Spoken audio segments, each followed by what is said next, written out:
We're about to gavel back in, but I'm asking that the teller committee please return to the stage. The teller committee, please return to the stage.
different now. No, we're E, but We're gonna stay over here, right? Rather than going to the side. I don't know what we're doing. Where is one of the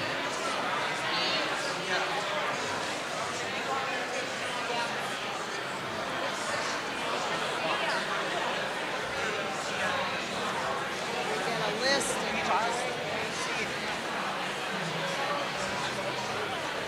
So we should go here.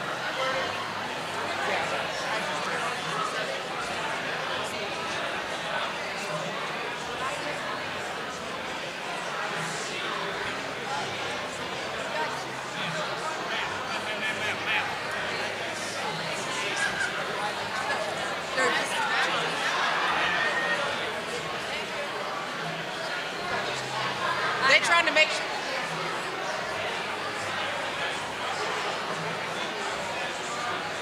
Give this back to you because I don't know that I'm supposed to have it.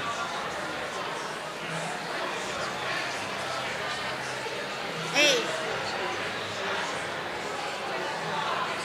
Let's go farther. She told us right here. Where do you?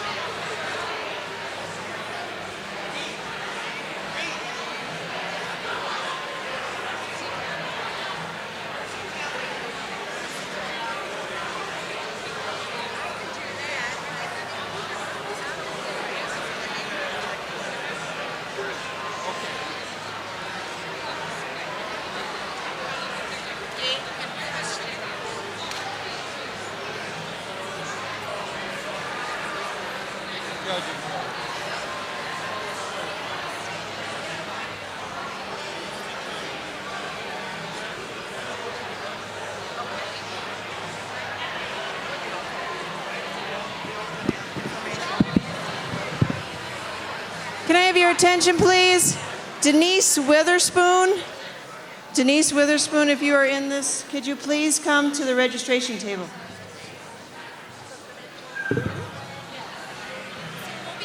Oh, Arch Goldberg. Arch Goldberg, you're needed up front here. Arch Goldberg, you're needed up front.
credentials. Yeah.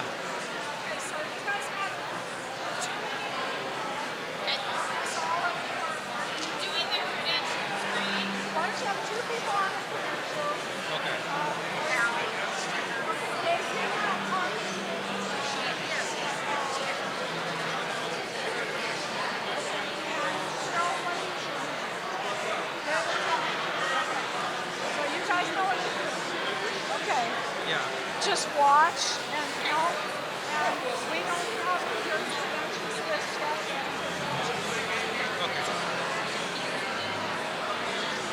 I really hope this clears up the issue.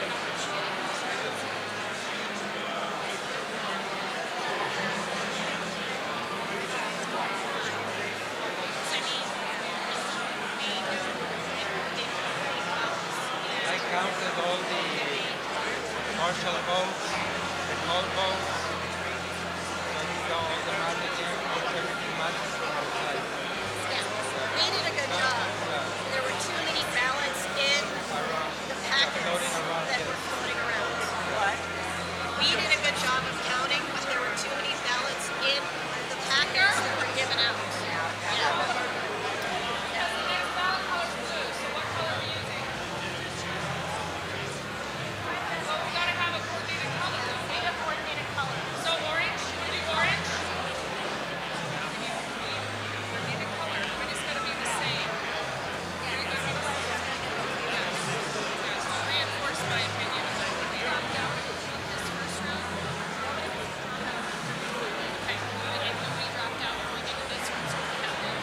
Okay, who's the best?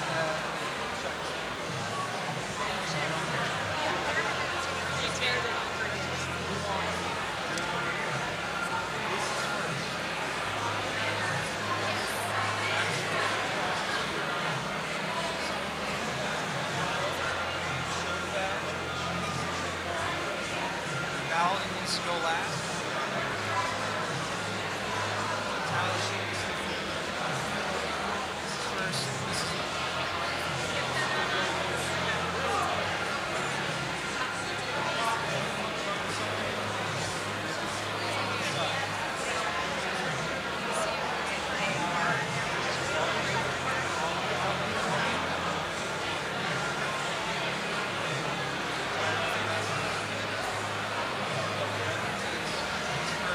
this last.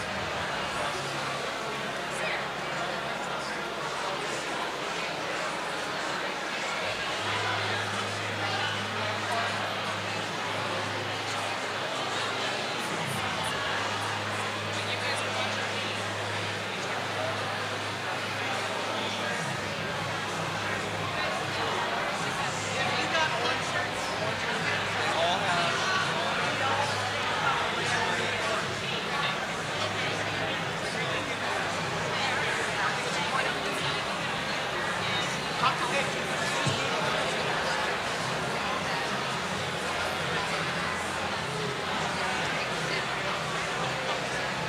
Okay, Greg, I'm gonna get going. The meeting will come back to order. Please take your seat. Okay, ladies and gentlemen, sorry for the delay in this. I hope everyone was able to kind of stretch your legs, use the restrooms, and get food if you had pre-purchased it. We're going to go ahead real quick and recognize Peg Cage for the purpose of reporting on the results of the teller committee. And then after she does a report, I'm going to go ahead and recognize our parliamentarian, Gregory Carlson, to discuss next steps for the second round of balloting. No one has made a majority in this first round, and so we will go to a second round, but we're going to be doing things slightly differently for a reason that we'll tell you in just a moment. The teller committees are already in place. They're going to vote last. All of you are going to go vote first when we open up balloting, and we're only going to have 3 stations, and again, we will explain why momentarily, but As we start out, I'm going to go ahead and recognize the chair of the Teller Committee, Peg Cage, for the purpose of reporting results. Go ahead, Peg.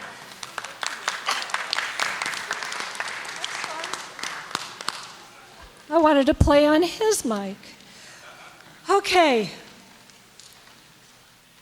171.83 was needed in order to achieve 50% plus 1. Aaron Woods received 65 votes. Todd Watkins received 104.83. Stu Assay received 19.5. Hope Scheppelman, 167.66. Okay,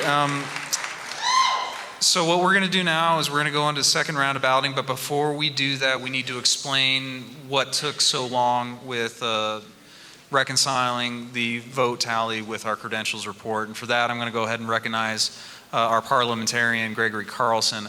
I will say this, before we get into the second round of balloting, I'm going to allow for a couple of minutes for the candidates to decide if any of those candidates, after hearing the results, if they wish to withdraw from the second round, they are welcome to do that. You don't have to. Every candidate gets the first 2 rounds if they so choose, but we will discuss that after Gregory Carlson explains exactly what has gone on and what our new process is going forward. Go ahead, Greg. Thank you, Mr. Chairman. My name is Gregory Carlson, and I'm a professional registered parliamentarian with the National Association of Parliamentarians. The chairman has asked me to explain the procedure for round 2 of voting. A few years ago, I was the chairman of the Fremont County Republicans, and we had 4 candidates running for sheriff. We had our assembly, and we took the vote, and there were 2 more votes cast than we had credentialed. And so naturally, we had a problem on our hands that we had to fix. And we were able to find a fix, and the assembly was resolved satisfactorily to every member. Unfortunately, right now, we face that situation again, and so I'd like to explain how the round 2 voting is going to work.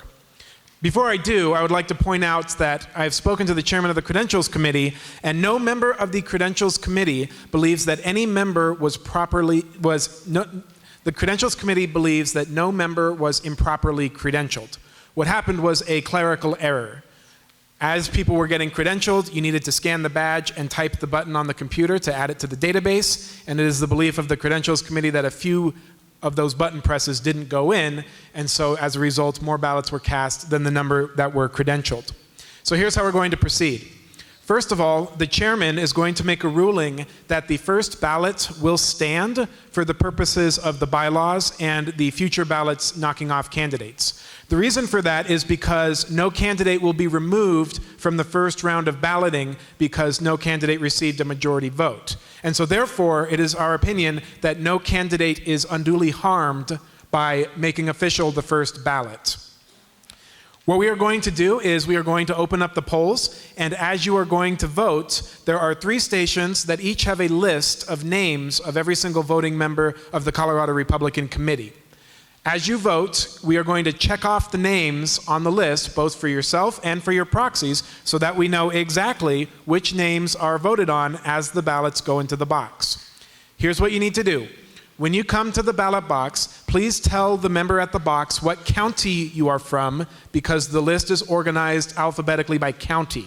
So instead of saying your name, please come up and say your county, so they can flip to that county, and then you can submit your ballot and any proxies that you hold. When you are submitting your ballot, please make sure you are only submitting 1 slip of paper at a time, especially if you are voting for proxies.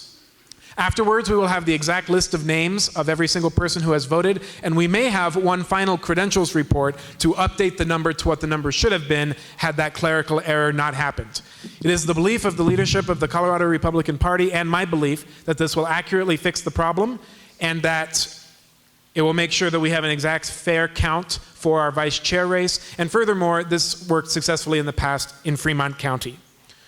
Are there any questions? Mr. Chairman, John Fielding, Douglas County. I have 2 questions for the parliamentarian. You are recognized for the purpose of questions, Mr. Thank you, Mr. Chairman. First, what is the amount of the discrepancy?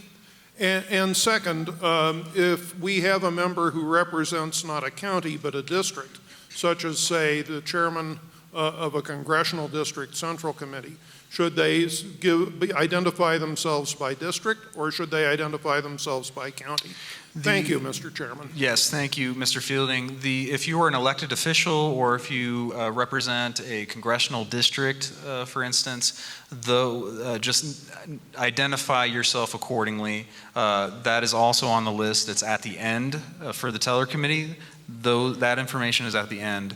I'll go ahead and recognize our parliamentarian for the purpose of answering the rest of those questions. The discrepancy was approximately 15 votes, or about 3%. Would Senator Basley like to be recognized? Yes, thank you, Mr. Chairman. Go ahead.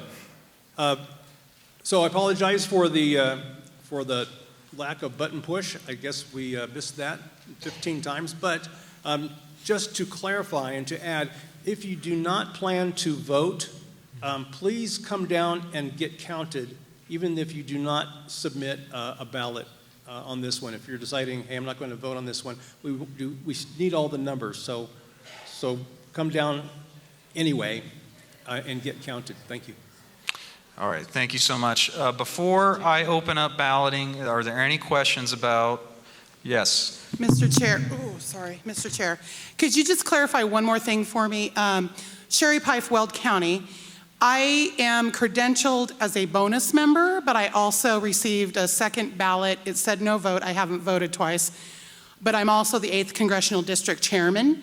So when I do come down and vote, my thing is as a bonus member. So I'm telling them Weld County.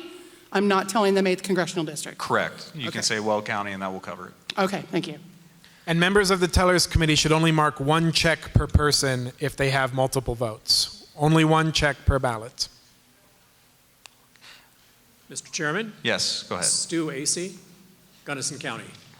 I would like to withdraw from the next round of balloting, and I would like to ask that my supporters put their support behind Hope.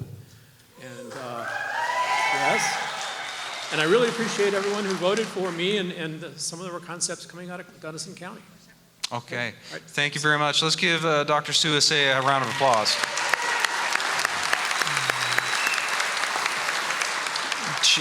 Chair recognizes Aaron Wood. Thank you, Chair. I would also like to remove myself from the second round of balloting and offer the 65 votes cast for me, if you would so consider casting your votes for Hope Sheppelman. Thank you. Let's give Aaron Wood a round of applause for stepping up. So, ladies and gentlemen, as you've just heard, Dr. Stu Acey and Aaron Wood have withdrawn from balloting. Do not vote for them.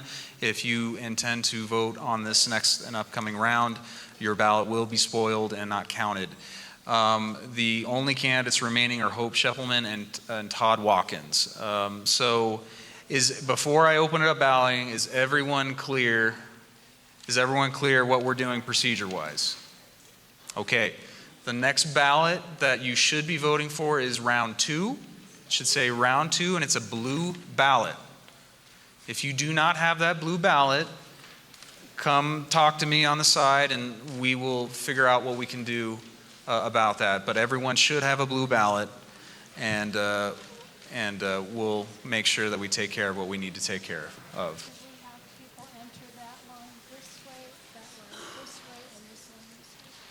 Yes, the chairwoman, Peg Cage, has recommended that to the extent that you can help us facilitate this as fast as you can, anyone that is closest to this, please form a line and go loop around that way. Anyone in the center aisle, go around, come through the center, passing through this way, and then likewise over here.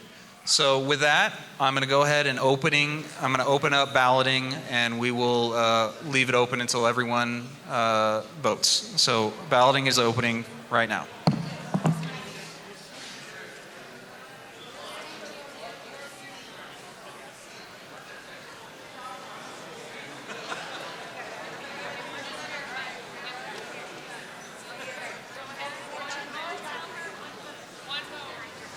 vote. One vote. You got to go here first, Eric. Yeah. One vote. Go here first. All right. I'm Dick Waddles.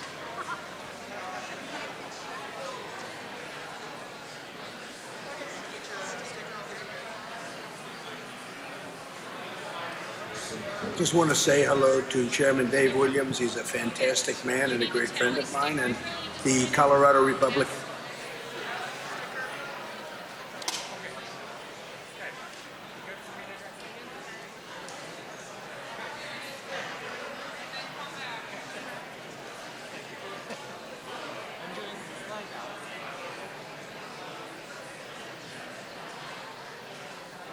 That was your vote.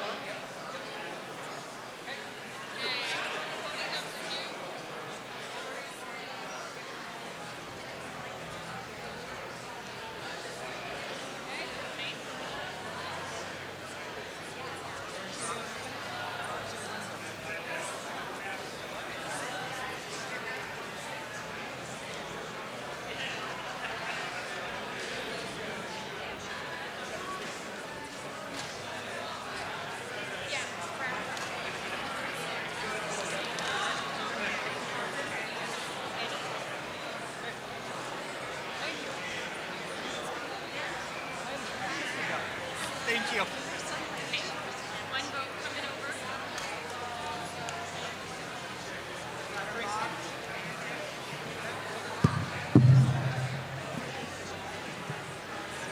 Thank you. One vote coming over. Gotcha. Sticker? Second step?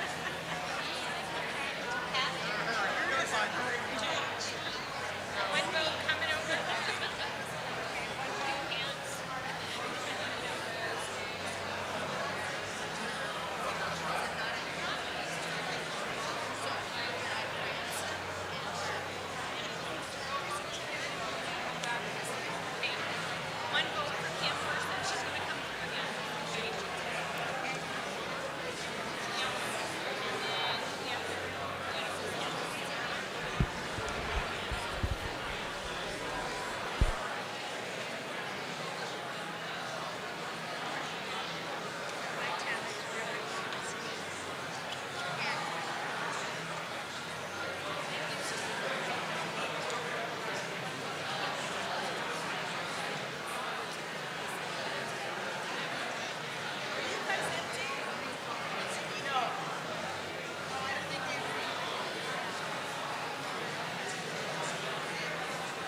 down, they're locked up over there. Not come down?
Now where'd Tom go?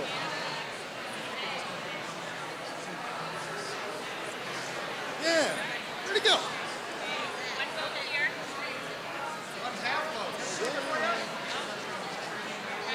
Came to talk to you.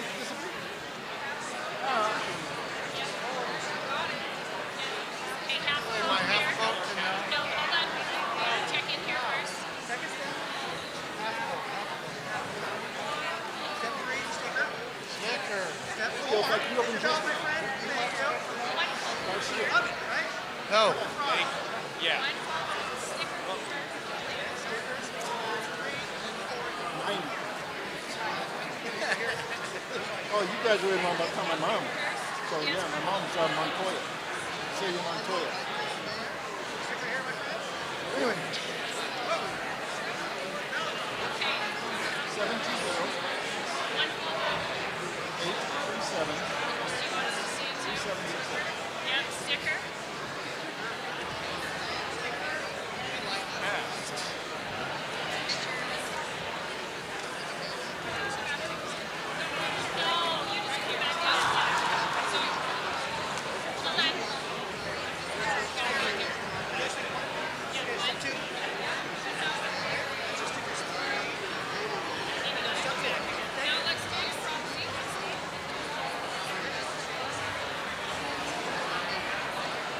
They're not voting.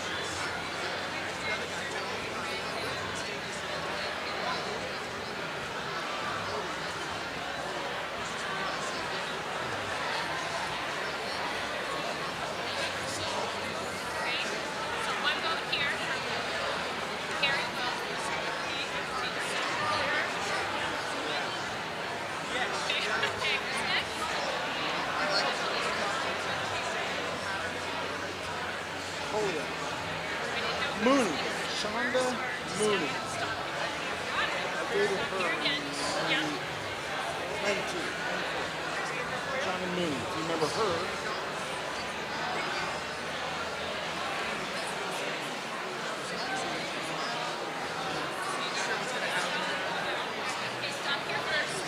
Oh no, it was Don. Don Culverstein. Don Culverstein was.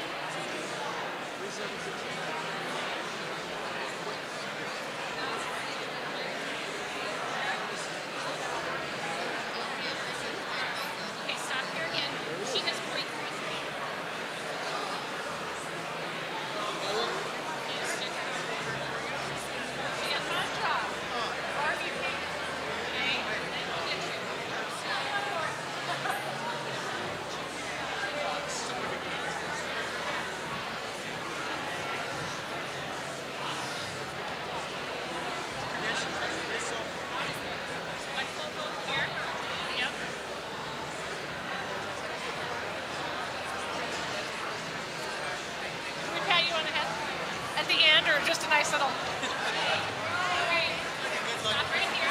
One full vote. Sticker.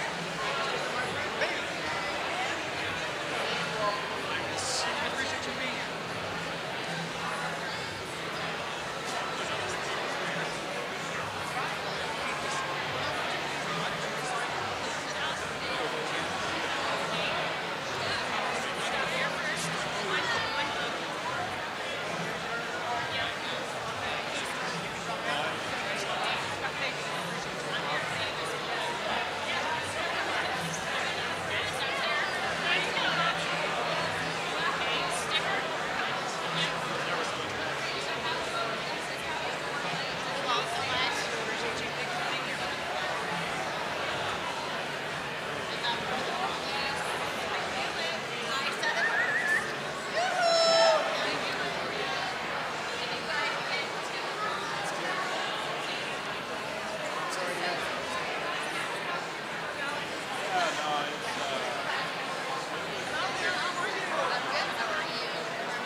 Let me know.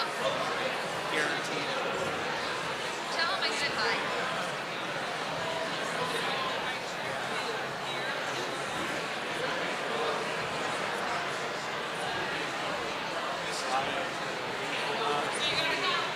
She's half a vote. Tell us.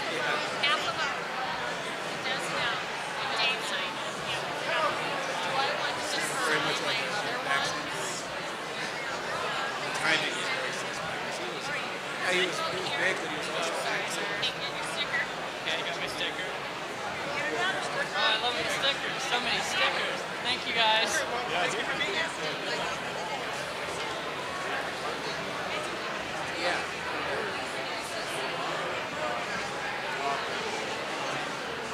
Classic politician. Everybody's fine. Dave Williams. Yeah. And I got it. Where are you? You're not a politician.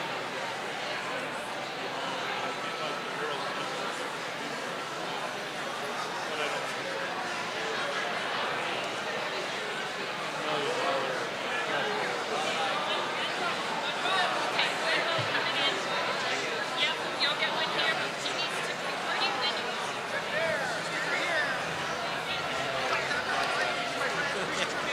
Thank you.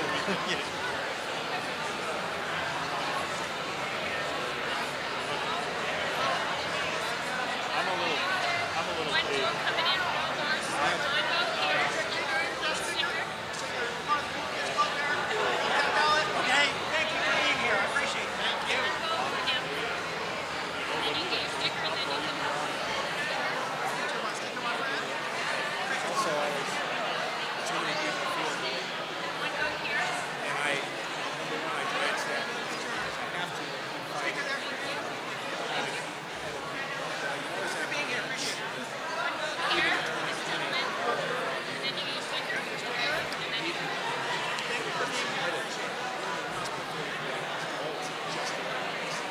Places like the county. So, not an electoral college.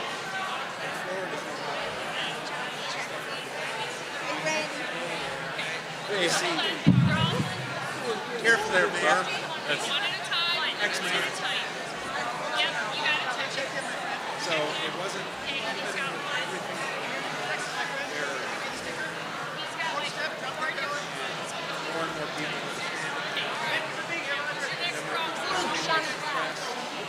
All the laws that change and everything. We fought that. They're not obligated.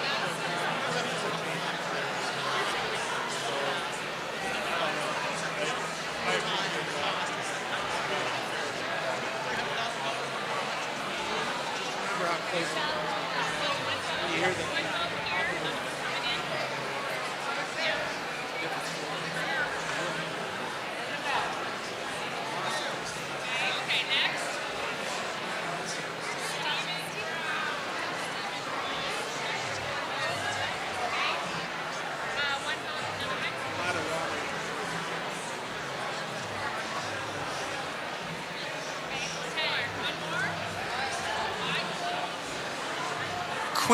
Quick announcement. If you have completed voting, please return to your seats or go into the atrium.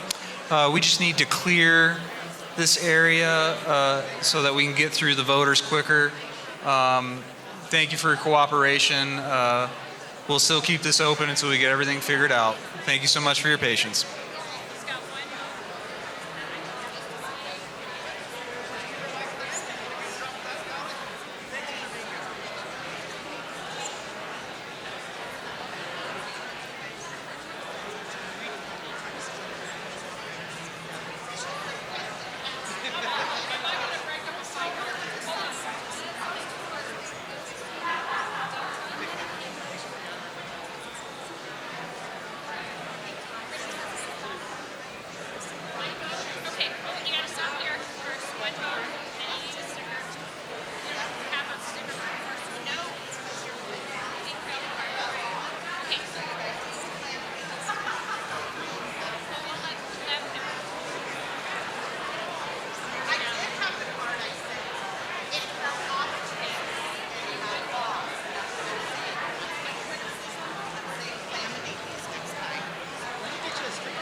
Thank you for being here.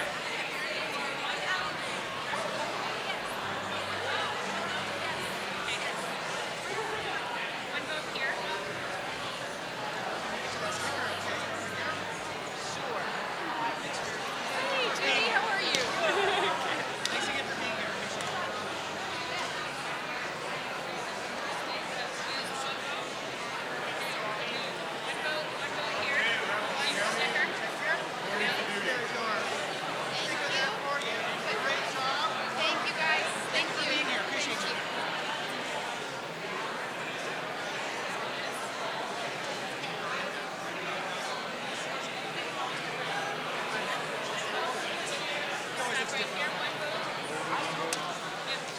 get you a sticker. Thank you. We appreciate you being here. Thank you so much.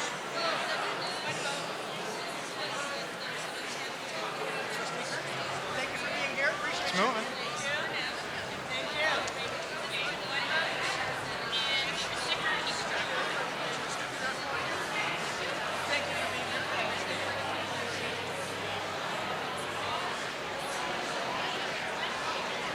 here.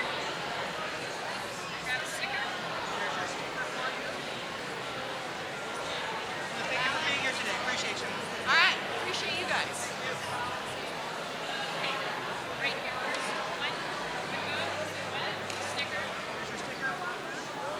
Thanks, buddy. Thank you. Thanks for being here. Appreciate you. Thank you. You too.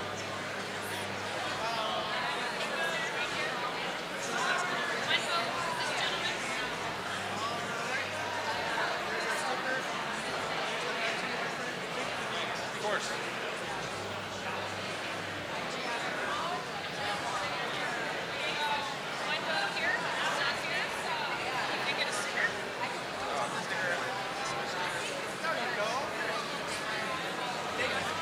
You betcha. Appreciate it. Stop here. She's got one vote. Then you need a 60 or a swing. And then you go after the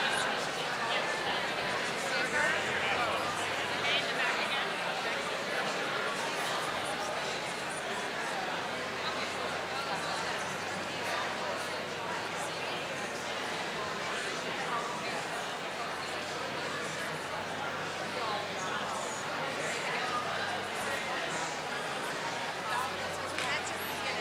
Okay, so do the same thing here. One vote here.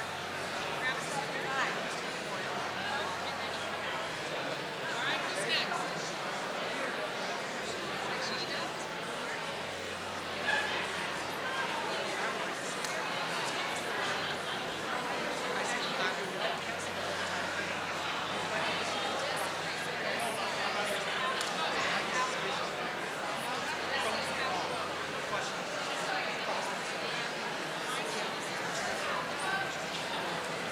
We need Dave. All right. You told me to be third.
Thank you so much for being here. Appreciate you. Are you ready to hope you vote me now?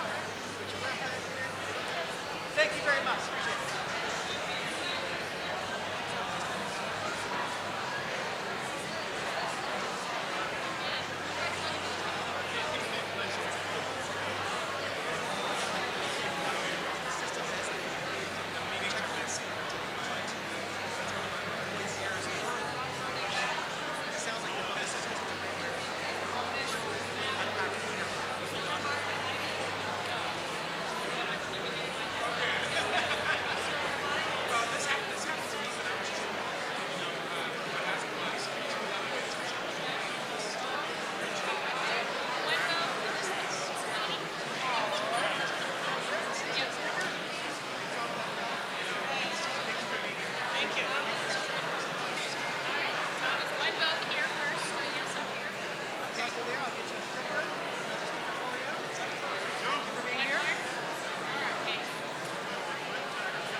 Hey, we don't have insurance.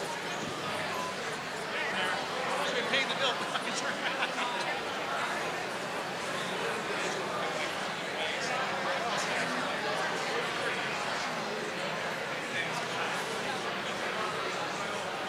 Can we just move this until they need it again? Somebody just He's okay. almost. We're gonna guard it better. We'll guard it better. Thank you. You know what we could do? We just turn it this way. Let me go ahead.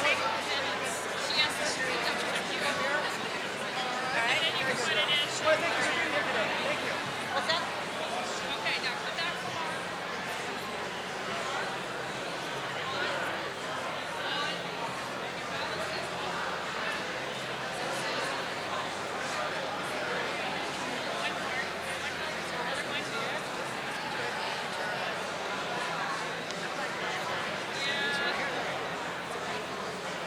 Thank you for being here. Appreciate it. Thank you.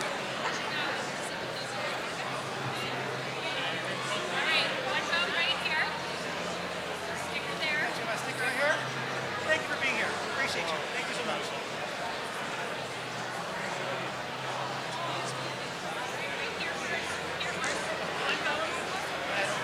There's that sticker. Thank you for being here. Appreciate it.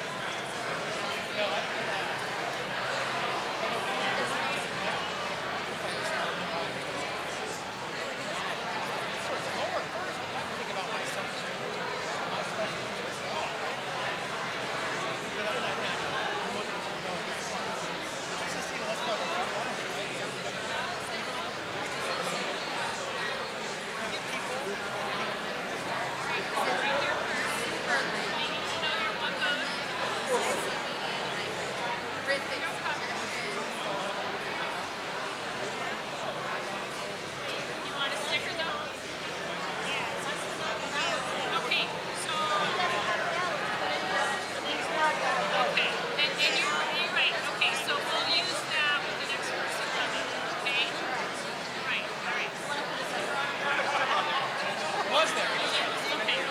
Thank you for being here. Appreciate it.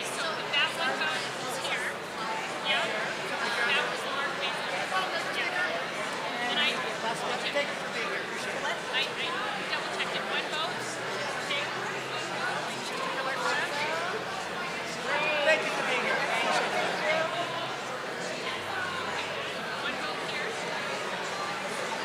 For those of you who are still voting, are waiting in line, we have availability over here on the far side of the stage. There is no wait right here. So if you want to go vote over here, there is no wait. It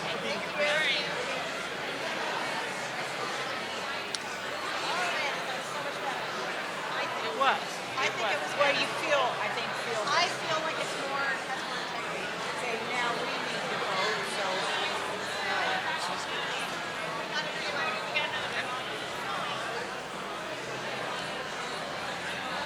You got it.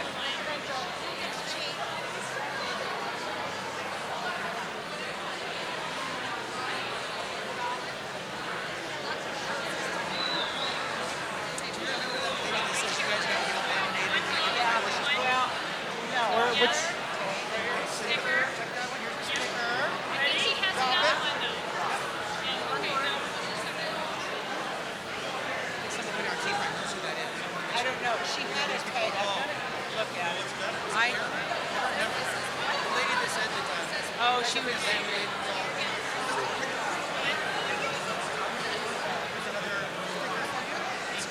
Thank you for being here. Appreciate it.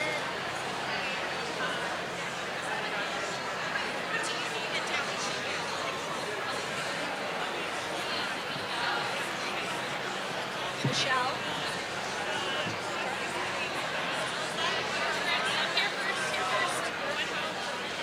Four steps. Dennis, step 3. Step 4, drop that bell. Thank you very much.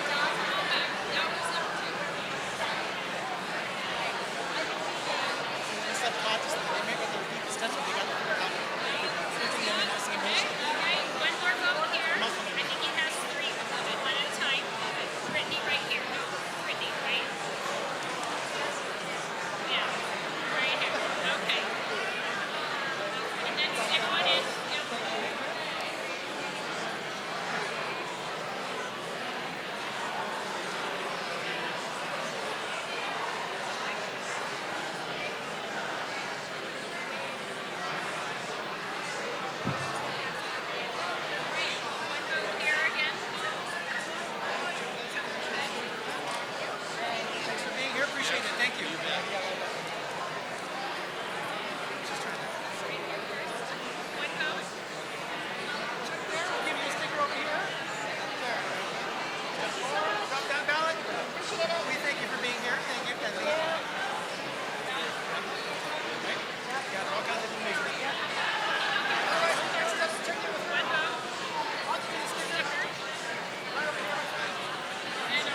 a sticker for you.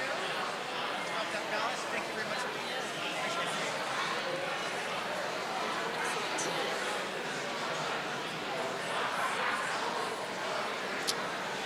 Okay, ladies and gentlemen, looks like we're about to wrap up here. We're going to still keep balloting going, just to make sure no one gets left out of this process. But we have no wait over here. I'll come over there in a second. But there appears to be short lines to no wait over here if you still want to vote. We'll keep it going for a little longer.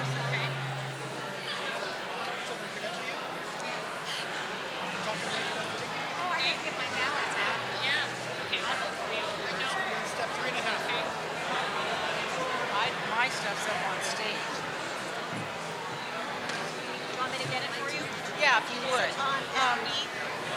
Yes, E in the middle chair, and it's a folder. Just open it up and pull out the manila envelope. But you guys already. I did not. She's still voting. Let's let her vote.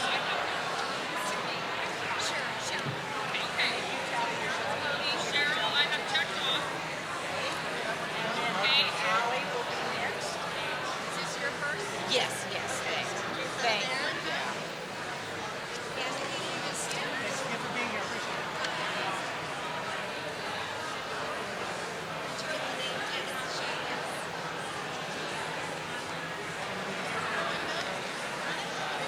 Okay, Allie, I'm gonna check me. Alex out of here.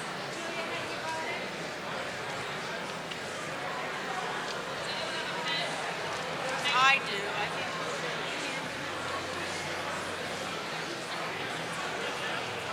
Lindsay, what vote? Okay.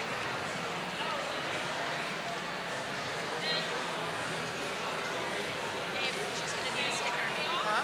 She's gonna need a sticker. Sticker?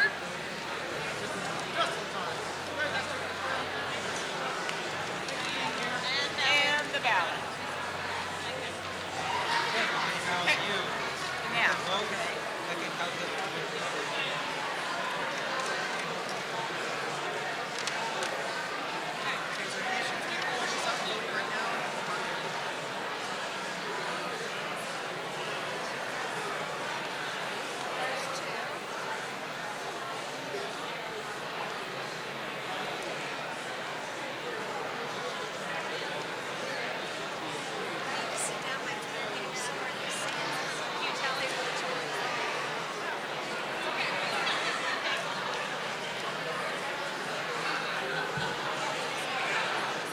I talked to both candidates and they're both satisfied with how we're doing this. Good. We should not get into black. I don't think we will. I mean, this was slower. If I could think of a faster way to do it, I'd Okay, one vote, one vote. accurately not. Sticker? I've asked around.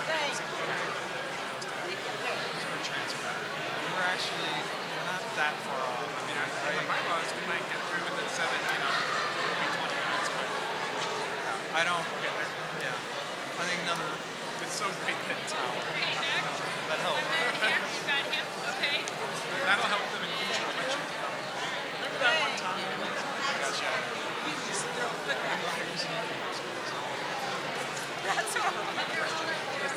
Okay.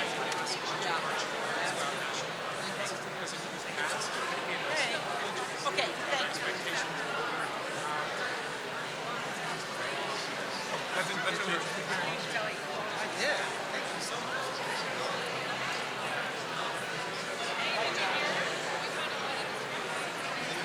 I'm looking for that, yeah.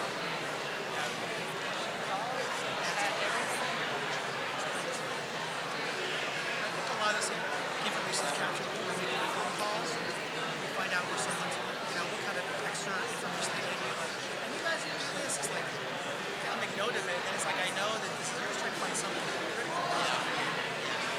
I just remember it was like 6 years ago or 8. It's like saying, like, what about coffee at Boss? It's hot. I burnt myself. Yeah, how's Bob? We know that's the word from way back then, right? This or else.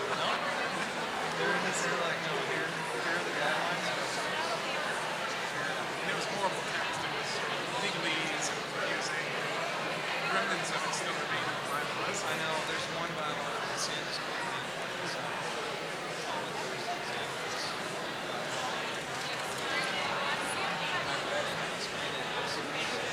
You just say, yeah, the difference in the total votes. Sure. What? The difference in total votes will be different. Sure, right? Well, and also remember there was a couple round 2 votes. Okay, so we're gonna have to fix that. I can remember our So there's automatically. Yeah, you know, strike the whole thing. This is the system we need to use for simple. Yes, I like the Because idea. if we're dealing with statutes, any question whatsoever. I like that someone can do a complete audit process and in step. I like that. All the documentation.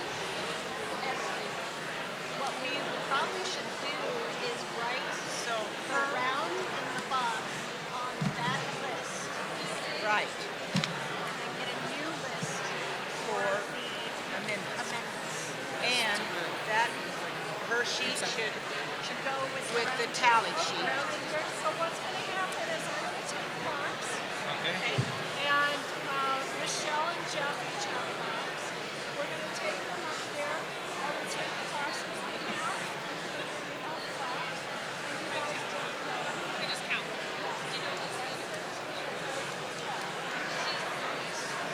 We just what? You guys good? We're good as soon as they're done. We have one voter now. Has the teller committee voted down there? Okay. We've all teller committee. But I'm going to go slide his restaurant back and I'll be up there to count with you. Right. So we're going to wait until, let's see, let me give, You are responsible.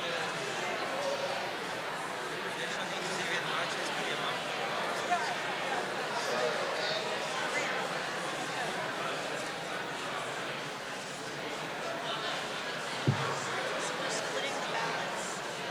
So it seems like we're E and F.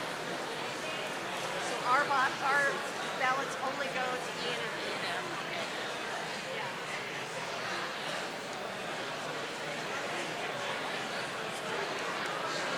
That's okay.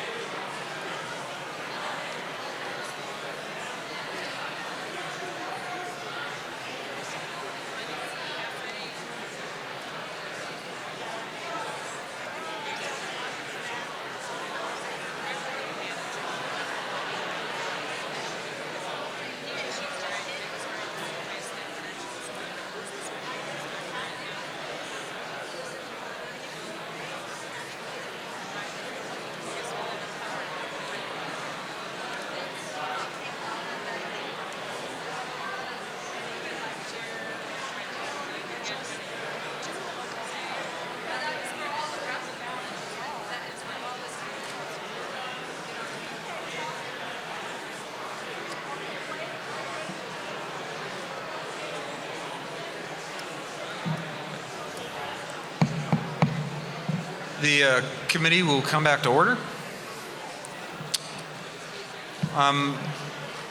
If you could all take your seats and quiet down, we're going to get this going, get back on track here. Thank you all for your patience. Thank you for your cooperation. We appreciate you working with us to get past that little snafu. We will get this going quickly and as expeditiously as possible for the remainder of the meeting. I'm going to ask one more time before I close balloting. Has everyone that wants to vote voted? Is there anyone else that wishes to vote? Okay, seeing no one running to the front here, I'm going to close balloting. Balloting is closed. The teller committee may come up and do their business. Thank you very much.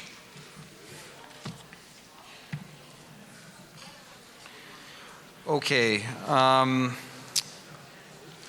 what we're gonna do now is I want to give more time than my own report to our open primary lawsuit so that we can just give you a quick update. I'm going to ask our chair, Kevin Lundberg and John Case, and of course Mark, I believe, to come up.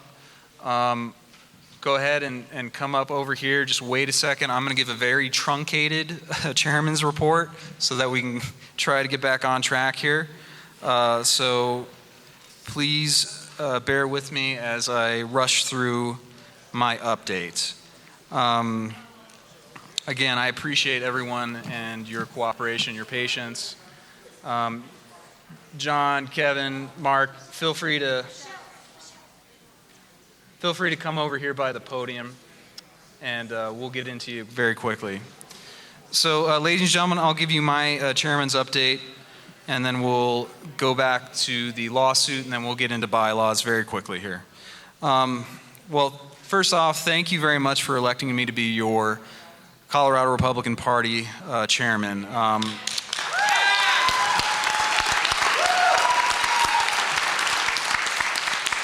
I come before you with humility, recognizing that we face unprecedented challenges as we rebuild our party from the ashes of historic losses. As we reflect on how to move forward, I address you with an urgent call to action. This is your organization, and we work for you. Our party's future depends on all of us chipping in and encouraging others to do the same, and we all must take ownership and build the party we envision. And our vision is very clear. It's to be a party of offensive action rooted in conservative values and driven by the collective power of our members. We are rebuilding this organization that serves the people and empowers each member to lead. But to accomplish getting to where we want to be, we need to be honest about where we've been so we can avoid the pitfalls of the past. We must be candid about the difficulties we inherited, and there's no other way to say it. The prior administration's mismanagement has left us in a state of disarray. The transition was far from smooth, and our first several months can be summed up in one word: triage. During this critical period, we focused on addressing the most urgent issues and shoring up the party's essential functions, and we are doing everything we can to be transparent about the challenges we face. Honesty is the bedrock of trust, and rebuilding that trust starts with acknowledging the past and committing to a new path forward. While our ongoing journey to rebuild our party has been a challenging one, I am proud to stand with a team that is dedicated to this cause, a team that has not taken a salary because we believe in our party enough to sacrifice for it. And that's worthy of an applause.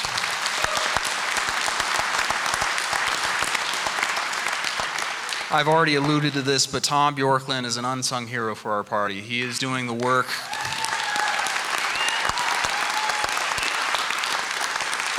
He is not just a treasurer in name only. He is doing the work of an actual chief financial officer, treasurer, comptroller.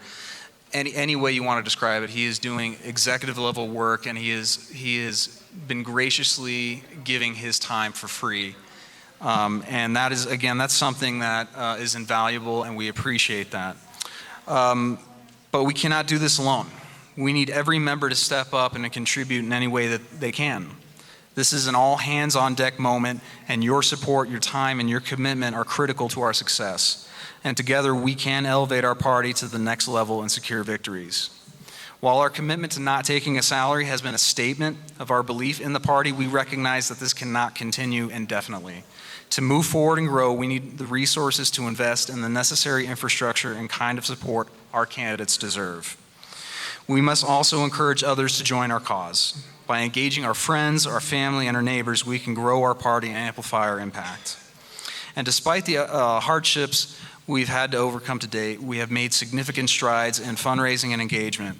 The commitment and support from grassroots leaders like you have been instrumental in bolstering our financial resources. Your contributions are not just financial, though. They're an investment in the future of our party. And we pledge to use these funds responsibly, supporting our candidates and strengthening our collective efforts. Transparency and accountability are always going to be at the heart of this administration, and we recognize the importance of being forthright with all of you and letting you know exactly what it is that we are doing so that you have an opportunity to let us know whether or not we're on the right track or if we need to redirect. Simply put, this is not a top-down organization. This is a bottom-up organization, and that means empowering all of you. And And I just want to say this, you are the backbone of this party. We cannot be successful, we cannot win anything in any election unless all of you are involved. And I want to thank you for your continued support. You've been amazing today. Thank you for your patience. And I can't understate that enough. The one thing I do want to talk about is about all of us. We all come from different backgrounds. And I think success lies in recognizing that the diversity within our ranks. Our party is a tapestry of voices, united by our conservative principles. As we engage in open dialogue and embrace a range of ideas, we strengthen our party and demonstrate that we are a party that values every member. To that end, blind unity that ignores these differences is not our aim. Better put, our goal is harmony. Everyone here is essential and has a different role to fill and talents to contribute. Like the church, we are one body with different parts and functions. Our journey to victories in 2024 isn't easy. There's no other way to put it. We have suffered devastating losses. And if we're going to come out of this, it's going to be because we're working together. And I want to say that I'm very proud of everyone who's been doing great work in the various counties that we've seen. One shout out I want to give to is Pueblo County. Pueblo County has been really doing what they can to engage their community and get voters to the ballot box ultimately for Republican victories. One other such success we've already achieved towards building winning coalitions is inking an historic deal with libertarians to stop them from running spoiler candidates in our competitive races. I'm also pleased to announce that we're very close to making a similar deal with the American Constitution Party. I don't think anyone would disagree that the Republican Party would like to support and defend the Constitution. Am I correct in that? Before I finish my remarks, I wanted to give you one thing before we conclude here. Many have asked what the state party's game plan is for 2024, and I'm pleased to announce the Colorado Republican Party is launching a new endeavor called the Freedom Initiative. The goal of the Freedom Initiative is to compete in at least 10 targeted districts with conservative candidates who share our free market, free people, and limited government values. More information about this initiative will be released to our county parties in the weeks to come, but I thought it best to share with you the targeted seats we're making a top priority. AV, why don't we go ahead and put up the targeted list. This is the Colorado GOP's most wanted Democrats. Let's talk about a few of these people. Stephanie Vigil, she's a real piece of work. She voted no to increasing penalties against creeps who expose their genitals to children. As a matter of fact, a majority of the Democrats voted to protect sex offenders instead of our children. And she's House District 16 right there with the glasses, in case you were wondering. Jennifer Parenti is another adult who never grew up. She literally cried on the House floor because our brave Republicans who filibustered over a bad bill made her do her job instead of allowing her to leave early for the weekend. This is what I propose to you. If she doesn't like her job that much, we should help retire her. If the AV can go ahead and put up this picture, it's a real treat. This gentleman is actually home to Douglas County. His name is Bob Marshall. As you can see, Bob is proving that the Democrat Party is still the party of Jim Crow. The next time someone tells you Democrats are for civil rights, show them this picture. Let's go ahead and go back to that list for the targeted seats. In the center there, you'll notice Congresswoman Caraveo. Congresswoman Caraveo, we are making her a very, very big target. How many of you are seeing your property tax increases? Show of hands. When Caraveo was in the State House, Caraveo voted to repeal the Gallagher Amendment that is now causing your taxes to rise. And just recently, Caraveo voted against funding veterans' health care and veterans' benefits, 13 days after she voted to block pay raises for active duty military.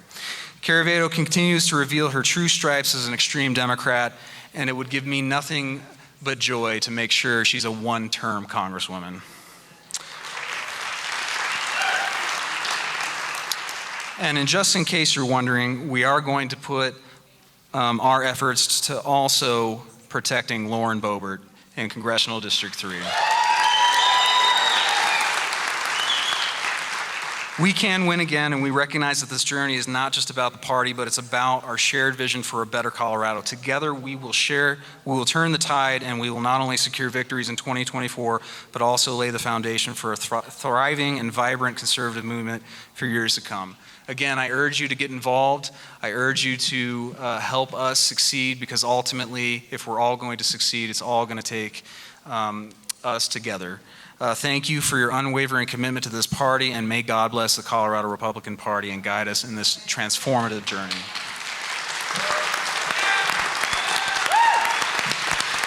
With that, I would like to recognize John Case. Actually, I'll recognize our chairman, Kevin Lundberg, for an update on the open primary lawsuit. Thank you, Dave. I appreciate the opportunity you've given us to update you on an important issue that we have, that we've been talking about for a long time, but we've finally taken some action, and we wanted to present it to the committee, and Dave's graciously given us just a few minutes. He appointed a committee called the Lawsuit and Legal Affairs Committee, and it's pretty much our job to do a couple of things. One is to oversee the lawsuit, including the funding, which we will talk to you on in a moment, but also just to help fortify his efforts overall when he needs some counselors in those arenas. And he appointed several very competent and qualified folks, and somehow he made me chairman of the whole thing, so I guess somebody's got to get the job done. We also want to give you a specific update on where we're at with the lawsuit challenging the open primary, challenging the provisions of Proposition 108 that was put in place back in 2016 and has been nothing but trouble since, and furthermore isn't constitutional at all, in my opinion. To speak on that with a little more clarity and precision, we have John Case, who is a member of our committee, and then we'll proceed from there as well. So I'll turn it to John for now. Thank you, Kevin. I'm John Case. I'm a bonus member from Denver and a member of the lawsuit committee. So our political party, led by our attorneys, Randy Corcoran and John Eastman, filed suit on Monday in U.S. District Court in Denver. We are asking the federal court to prohibit the state of Colorado from forcing us to accept ballots from unaffiliated voters in Republican primary elections. And I like this lawsuit. I'm a lawyer, so I like lawsuits. But I like this one for three reasons. First, the law is on our side. In the year 2000, the U.S. Supreme Court ruled that a California statute, which forced a political party to accept ballots from unaffiliated voters in their party's primary election, the court held that violated the party members' right of free association. The opinion, written by Justice Scalia, held that a state cannot force a political party to accept primary ballots from people who choose not to be members of the party. So that's our legal precedent. Now, as Kevin pointed out, in 2016, Colorado voters adopted a law that forced our party to allow unaffiliated voters to cast ballots in our Republican primary elections. How has this worked for us? What's the benefit? Well, here's the evidence. In 2022, more than twice as many unaffiliated voters received ballots as Republican registered voters. Nearly 40% of the people who cast ballots in the Republican primary were not registered Republicans. So then what happened? After unaffiliated voters chose our candidates, what happened? We lost every statewide office. The purpose of this lawsuit is to change that and have the judge order the state of Colorado not to enforce Proposition 108. The second reason I like this lawsuit is our party has great lawyers. Our lead counsel is John Eastman, the brilliant constitutional lawyer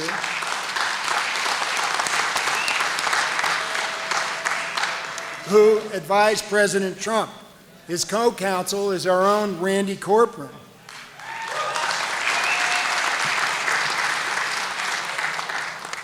And here's the third reason I like this lawsuit, is we have tremendous grassroots support to fund the legal battle that we're in.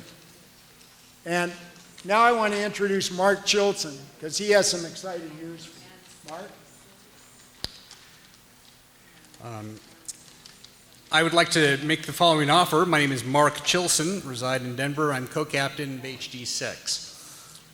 I will match anyone's contribution who makes a contribution today to the opt-out lawsuit that we're discussing. I'll match that contribution up to $15,000 total.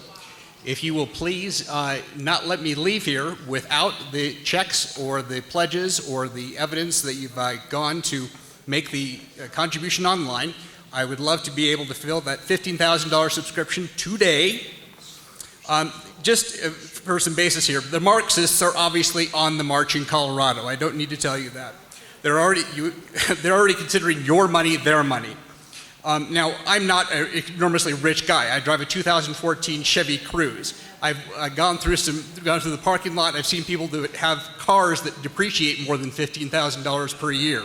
So it's not going to work anymore, this low donation threshold that we've been adopting as a party. We need to start matching the venture capitalists of politics, which are called the Democrats. Now, I donated to the Trump lawfare lawsuit after the 2020 election, so I believe in lawfare as the future. I have my checkbook here with me today. If you will not let me walk out of here without $11,000 in total contributions, then I will be able to make that check out in full today. May I ask you all to go to litigation.claremont.org. You can even consider doing that on your phone now. Litigation.claremont, CLAREMONT.org, and make a donation. You can do that with your credit card there, or you can do it via check. We've got to be willing to part with our money to secure our liberties. That's just the way it is. Now, how much is securing your vote worth to you? I'll be at the back of the room here. Come and see me. Contribute today so that you can double your impact.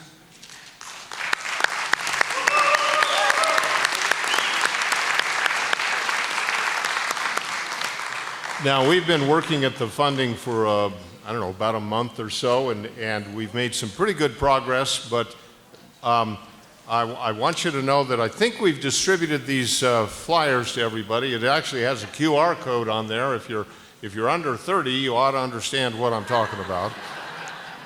Just point your phone at that, and that'll take you to that website. Our primary funding mechanism is through the Claremont Institute. It's a 501c3. It's the Center for Constitutional Jurisprudence is the effort that actually John Eastman works on, and Claremont has very graciously agreed to be the mechanism to raise the funds. A little technical, and won't get into all the details, but working with the Federal Election Commission, they have said, A, that contributions are not subject to campaign contribution limits, because this isn't to promote any individual campaign or candidate. It is to fix a constitutional problem that we have here in Colorado. But anyway, I'm asking two things of you. One is what you can do today, and Mark has certainly sweetened the pot to really encourage us to think, what can we do today? But I want you to do a second thing, because you're from all over the state, and you're connected to your county organizational efforts, and maybe there's a Republican club or some other group that you're with somewhere within your circle that you need to help us get the word out. And so please avail yourself to this.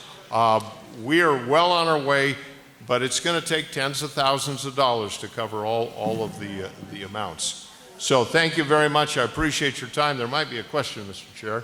Mr. Chairman, John Fielding of Douglas County. Yes, Mr. Fielding. I would like to know a little bit more detail about the relationship between the Claremont Institute and the party's own litigation fund. Are they separate? Are they related? Yes. What's the relationship? You bet. Thank you. The relationship is that we have two separate funding mechanisms. One is through the Claremont Institute, which is also tax deductible, and the other is you can give directly to the Colorado Republican Party for a separate fund that is overseen by Chairman Lundberg and his committee, so that we ensure that none of that money is intermingled with any of the political operations that we have. Essentially, they're related in that they're funding the lawsuit, but they are not connected. We wanted to give you guys the option of how you wanted to donate. If I may ask, Mr. Chairman, you may. Then who is making the decisions on behalf of Claremont as to how much they are funding the lawsuit and how that money will be spent in furthering our interests? Because it seems to me that if they're an independent organization, then the money that they would contribute to this is going to be overseen by some sort of internal board that they have. Is that true?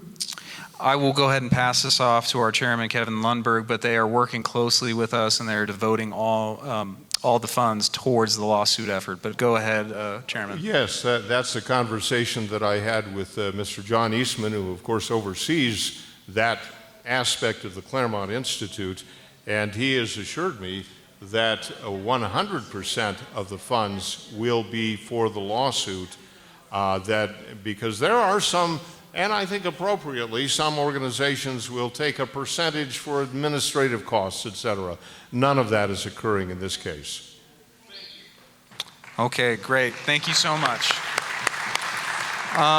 I would be remiss, and this is my fault as I was trying to truncate my address, I would be remiss if I didn't recognize some great young Republicans. You may have seen them following around Weston. We all know Weston. He is helping to lead our interns. We have John, Matt, and Cadence here. Please give them a round of applause. They have been working tirelessly for this party and devoting their time and energy and resources to making us successful. And these are the very young Republicans we need to further our cause, especially with the next generation. So I want to say thank you so much. You guys have been invaluable, and we appreciate all that you've done for our party. So let's give them one more round of applause.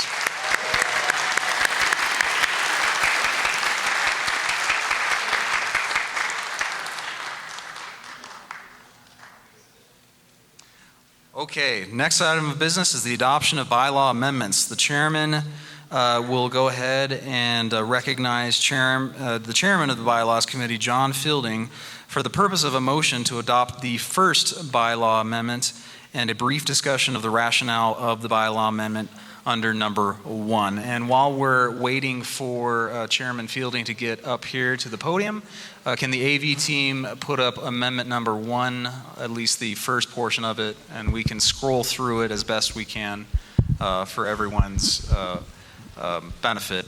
Also, we sent these bylaws out 30 days ago and have continuously sent them out through subsequent emails. So if you're able to click the link and look on your phone, please do so at your own convenience. So Mr. Fielding, the floor is yours. Thank you. Thank you, Mr. Let's see, is this on? Thank you, Mr. Chairman. The First Amendment concerns the election of delegates at the Colorado State Assembly to the Republican National Convention. And what it does is mainly two things. It means that if adopted, it would mean that there will be no more unpledged delegates. That is, that delegates would have to indicate a preference of presidential candidates, and they would also be bound to their declared preference for 2 ballots rather than 1. The Bylaws Committee, the majority recommends that this amendment be adopted. We are inclined to agree with our state chairman that this may make Colorado more competitive on Super Tuesday. And we also believe, just as a matter of fairness, the delegates who are voting should know the preference, the binding preference of the delegates that they're voting for. So on behalf of the Bylaws Committee, I move the adoption of amendment number 1. Thank you, Mr. Chairman. As the motion has been made by the chairman of the committee, it does not require a second. Is there any debate on the bylaw amendment number 1? The chair reminds members that your speech shall be limited to 2 minutes, and we'll call this opposition, we'll call this support. Is there any debate? Okay. The question is on the adoption of bylaw amendment number 1. What we are going to do, by all means, go ahead. Much. Sorry that I couldn't get to the microphone in time. Please state your name and county. Laurel Ann Flahive from El Paso County. So I'm curious if the delegate or the candidate that the delegate is bound to withdraws or for some reason isn't in the race, what happens then? If a presidential candidate withdraws, they would be freed. They would not be bound to continue in their support. Okay, thank you. You bet. Looks like we have another question here. Please state your name and county. Thank you, Mr. Chair. Tina Francone, Jefferson County. Thank you so much for the amendment. I did have a couple questions, so please. When and where will the candidate slates be voted on? The candidate slates would be voted on at congressional and state assembly, depending upon the whether or not those presidential candidates met the threshold for Super Tuesday, and that threshold minimum is 20%. And there was additional language, I think, in this amendment to add state and congressional assemblies in there. Why the addition of the congressional? We are trying to create a framework by which we increase the number of competitive seats for presidential candidates to come in rather than binding them to Super Tuesday. That was the intention. And how does that, so how will the delegate allocation be determined? The delegate allocation will be determined by a committee that will develop a delegate allocation formula that will ultimately be voted on at the September 30th meeting. And so at present, there is no At present, there is no delegate allocation formula. This is merely the framework by which we will work under. And the intention and goal of our administration is to ensure that we have more delegates available for our caucus and assembly system while balancing that with the Super Tuesday results and the proportional allocation that comes with it. And we're assured that we'll have a full and final detailed plan prior to the September 30 vote? We have to, because we are required by the RNC to give our final delegate plan by October 1st. So we need to pass it by September 30th. Very good. Thank you. You bet. Are there any other questions? Okay, so this is how this is going to work. I'm going to try and do a standing vote count first. If for some reason it is in doubt about the amendment's passage, then we will move to the ballot. But we are not going to collect ballots until we have gotten past all amendments. So what we're going to do now is we're going to take the vote, but a standing vote first. So the question is the adoption of bylaw amendment number 1. Those in favor of the bylaw amendment shall rise.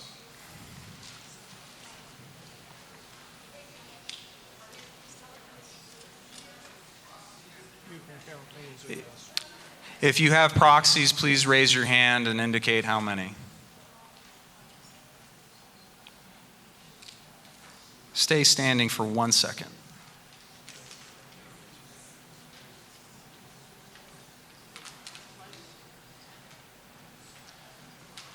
Okay, please be seated.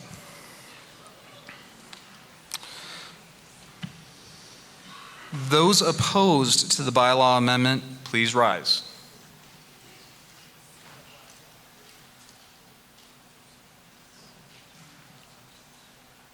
Please stay standing.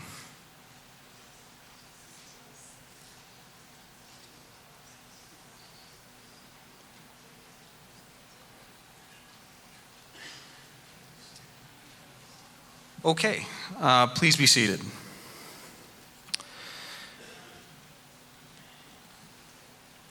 After conferring with my parliamentarian, it is the chair's determination that there are 2/3 in favor of the amendment, and the amendment is adopted.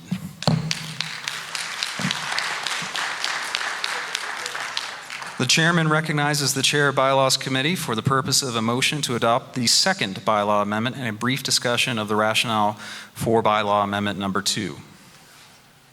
The Bylaws Committee recommends to this committee that bylaw amendment number 2 should be adopted. The purpose of the Bylaws Committee is to restrict the ability to have a repeat of what happened in El Paso County earlier this year, and to restrict state parties' ability to unilaterally interfere with the affairs and controversies of county and district parties. As I said, the Bylaws Committee unanimously recommends that this bylaw be adopted, and on behalf of the committee, I move the adoption. As the motion has been made by the chairman of the committee, it does not require a second. Is there any debate on bylaw amendment number 2?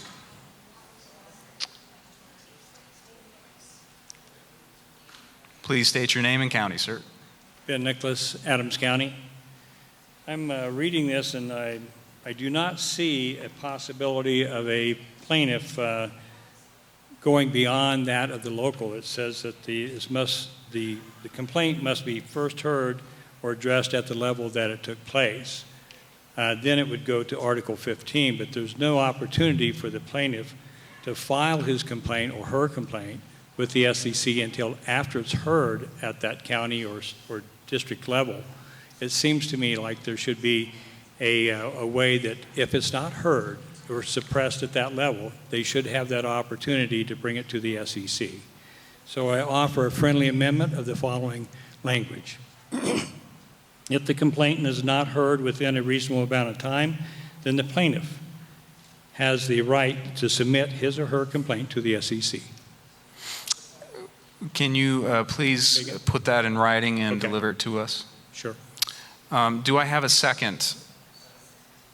Seconded is there. We will move into debate upon the amendment that has been offered. Mr. Chairman, yes, if I may, because the Bylaws Committee has not been able to pass to consider this amendment, I would reject it as a friendly amendment. Okay, duly noted. Is there any other debate? Okay, we're going to take 1 second here while our parliamentarian looks at this. Ben, why don't you go ahead and, well, never mind, he has it. Bear with us, the chair stands at ease.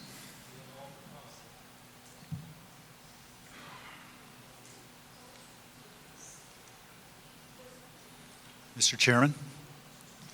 Yes, the Keith Maines from yeah. Adams County. Yeah, just a point of information from Ben, what he's, so SEC, that you're talking about a national committee that hears things separately. Why not go through the, I'm not sure what you're saying. Who would be hearing next? I believe the member is referring to the State Central Committee and not the National Committee. Oh, okay. State Central Committee. Okay. Sorry. Yes. Okay, so we just wanted to check to see if this motion was in order, and it is. And it is an addition to the amendment that you see here, and it is going to be, the language added would be, if the complaint is not heard within a reasonable time, then the plaintiff has the right to submit his other complaint to the SCC, correct? Okay. Mr. Chairman, if I could ask Mr. Nicholas a question. You may. Mr. Nicholas, what do you consider to be a reasonable time, and who would make the determination of whether or not a reasonable time has passed? Mr. Nicholas. I believe the 2 week is mentioned in our bylaws as a reasonable amount of time. If I may take the further liberty, Mr. Nicholas, I of course can't write your amendment for you, but perhaps if that's your intention, I might suggest that you put in 2 weeks instead of a reasonable time. My concern, sir, is that if a reasonable time is subject to different interpretation by different people, and we really want to keep these controversies focused on particular issues as much as we can. And it would be and here I'm not speaking for the Bylaws Committee, I'm speaking as a bonus member, but I think it would be unfortunate if we had additional disputes over what amount of time is reasonable. It's just a suggestion. I'll accept that and just limit it to 2 weeks. Mr. Nicholas, Mr. Nicholas, would you like to withdraw your amendment but then resubmit it with, instead of a reasonable amount of time, Mr. Chair. 2 weeks? Yes. Okay. Well, let's do this first, and I'll get to you in a second, Randy. So It involves this. 1 second. Ben, you're withdrawing? I am withdrawing. And then you're going to resubmit to me, it but with 2 weeks? With 2 weeks. Okay. Do I have a second? Okay. Okay, Mr. Corcoran. Thank you. My approach to solving this problem would be to leave the language that you have in the amendment, but after the word reasonable, in parentheses, not to exceed 2 weeks. And it's very clear what you're adding, so an amendment to your amendment. 2 weeks is what you were talking about, John? That's what I thought I heard.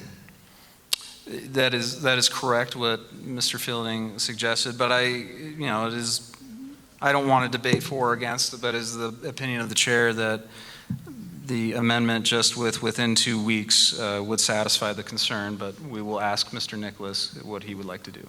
I think the 2 weeks is mentioned in the bylaws under other time limits, so I think that's appropriate. I think Mr. Fielding is correct on that. Okay. Thank you. Yes. So I'm going to read this again, just so we make sure we get it right.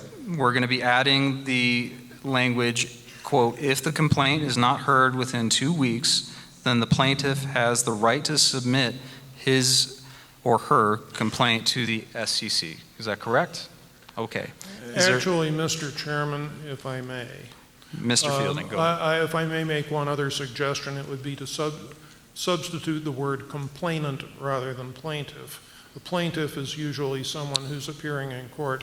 A complainant is a broader term that does not have the judicial overtones. So I would suggest the word complainant rather than plaintiff be used. Mr. Nicholas, do you have any, accept that? Okay, so let's go ahead and withdraw it and then resubmit. Do I have a second? Second. Okay, great. The language is, if the complaint is not heard within within 2 weeks, then the complainant has the right to submit his or her complaint to the SCC. Is that right? Okay. Any debate? Seeing none, this only takes a simple. Chair recognizes Randy Corcoran. The term is complainant, not complainant. So I just want to make sure we get that language. We'll get the spelling right. Okay. Okay. English major, national committee man, yeah. I thought I said complainant. My diction may be a little defective. No worries. We'll get that spelled correctly. Yes. Okay. All in favor of the amendment to the amendment, please say aye. Aye. All opposed? The ayes carry. Okay, we're back to the underlying amendment now with that added language. Is there any debate? Seeing none, we're going to do a rising standing vote on this. So all in favor of the amendment, please rise.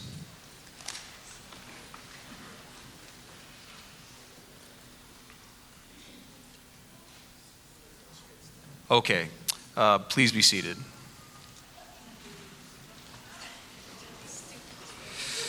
All those opposed, please rise. Okay, please be seated. There are 2/3 in favor of the amendment, and the amendment 2 is adopted.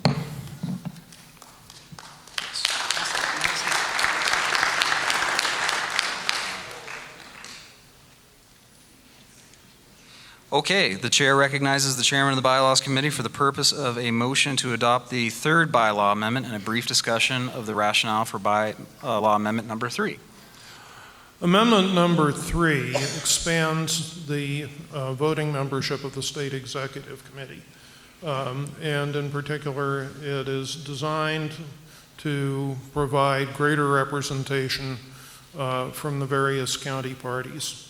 The Bylaws Committee has considered this, and we recommend that this committee adopt amendment number 3. On behalf of the Bylaws Committee, I move the adoption. As the motion has been made by the chairman of the committee, it does not require a second. Is there any debate on bylaw amendment number 3? I see some discussion here. Go ahead, sir. Please state your name and county. Yes, Cody LeBlanc, Weld County. As a bonus member from a county that would benefit from this amendment, I am standing in opposition to it today. We have far too many counties throughout the state that are not represented at the state capitol, let alone in this body. For that reason, raising the number of bonus members or members to the SCC from counties larger than 100,000 would disenfranchise further those counties, and I would stand in opposition to this amendment. Thank you. Just for a point of clarification, the amendment increases the amount of representation on the State Executive Committee. There are a number of smaller counties that were unable to be a part of this current Executive Committee, and the rationale behind it was to allow them a voice on the Executive Committee, which is our executive board, just for clarification. But we're going to go over here and then back. Yes, please state your name and your title, Representative. Thank you. Chairman Williams, Representative Richard Holtorf, House District 63, and from Washington County. I'd like for an explanation of how this particular recommendation and this amendment helps this Republican Party be a bottom-up party, a grassroots party that listens to the people in the counties at the lowest grassroots level versus consolidates more votes at the top and then allows for more voting authority in a top-down manner. Because, and please explain to me if I'm confused and don't understand. I'm from the country. But let me tell you something. The way this looks and smells, it doesn't bridge what I call the rural-urban divide. It actually says, hey, we're going to centralize authority by giving more votes at the top of the apex of the pyramid, and doesn't empower those at the bottom. So if I'm confused, please help me get confused. But I don't like it right now. Currently, the Executive Committee has a little under 30 members that represent the various regions and districts of our Republican Party. This would increase those numbers. In other words, there would be more representation from rural counties. The committee is more than welcome to vote this down, but you would have less representation should this fail. But I'm happy to also allow our chairman of the Bylaws Committee to add any additional comment. Well, maybe I got a misimpression, but it sounded to me like some of the previous speakers were concerned that the bulk of this representation was going toward large counties, and that simply is not true. It's expanding by equal numbers, both small counties and large counties. So, and I think that, if I may express a personal opinion, I think that is consistent with by expanding the membership, with trying to make it more of a bottom-up organization. The Executive Committee would be more representative of this committee, and this committee in turn is representative of and elected by the grassroots. Yes, that is correct. And again, I want to make it very clear that if this amendment fails, the current number of Executive Committee members would stay the same.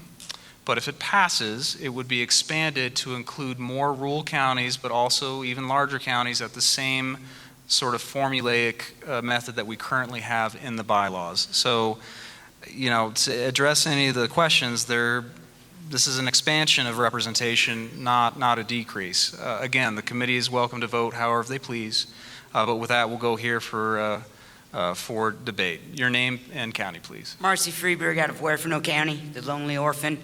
I would like to ask a clarification. Perhaps I'm reading it wrong. It looks to me like these new positions are appointed by the chair. Is that the case, or how did we arrive to being appointed by the chair? The formula stays the same, so an equal number would be appointed and elected. So more positions being appointed by the chair than currently stands now, correct? And elected. But also more appointed by the chair than stands now, correct? Correct, both. Thank you. I might also point out that the amendment it also corrects a drafting error that's in the original text. If you look at Part D, the original text does not answer the question of what happens if you have a county with exactly 100,000 residents. And it says what happens with more, it says what happens with less, but it doesn't say what happens with 100,000, and that error has been corrected. It looks like we have discussion right over here. Go ahead, ma'am. State your name and county, please. Hi, I'm Tina Griffiths, and I'm from Jefferson County. The 100,000 threshold concerns me. Can you clarify how that's going to actually balance things out? That is more of a having to deal with grammar. The prior bylaws already touched on this with respect to the difference between a small county and a large county. So nothing is changing that's substantive with respect to that portion of it. Would it be possible to take that out as a qualifier? That would be beyond the scope of what we had sent out 30 days ago. Okay. You bet. State your name and county, please. My name is Kathleen Chandler, and I'm on the State Executive Committee representing CD4. I just find that if you add more people, it's going to be even more difficult to get a decision. I mean, if you add more people to that executive committee, I mean, it's hard enough. There's already 30 of us, and many of them, frankly, don't show up. So I don't know if increasing the number is actually going to do anyone good on that executive committee. So I would just be opposed to it just from the sheer largeness of trying to wrangle that kind of a committee together to make really important decisions and to hear really important information. I am by no means trying to eliminate any of the counties that are not represented, but I just think that when you get a large committee like that, it's going to be extremely difficult to have any kind of real business being done. Okay. Thank you, sir. Yes, sir. Thank you, Mr. Chairman. My name is Mark Van Drill. I'm Senior Regent from District 8. My concern is a little bit different than everyone else who's spoken. They've spoken about numbers. I want to talk about the change in the qualifications these members must have. Currently, they must be in county officer, and this change would allow it so that county bonus members can do that. I like the county officer responsibility. They are most connected to our people. And if there is a particular reason why the expansion is necessary, I would love to hear why the Bylaws Committee added that. You bet. So when the new administration transitioned from the previous administration, we had to hold elections, and I also had to make appointments that would conform to the original language. We had a number of small county, rural county folks step up to either be elected or to be appointed, and we didn't have enough slots. That's really the main driving force, not so much on the larger county side. So, the rationale for it was to allow for greater expansion rather than limiting it to just a county officer, but expanding it to a county so that those counties could have more representation. Thank you, Mr. Chairman. You bet. Is there any other discussion? Chair recognizes Representative Holtorf. Thank you, Mr. Chair. This will be the last question I have, as I could ask many more, and I know we have things to do, a lot of business today. With respect to expanding this number, I still have a very large concern. If we have a participation problem across the state in 64 counties, that's a different problem that needs to be addressed in a different way, not necessarily this way, by having the executive committee start reaching out. My next point, and I would like a point of clarification on this, I don't know if a bonus member should have the same weight as a county executive committee person.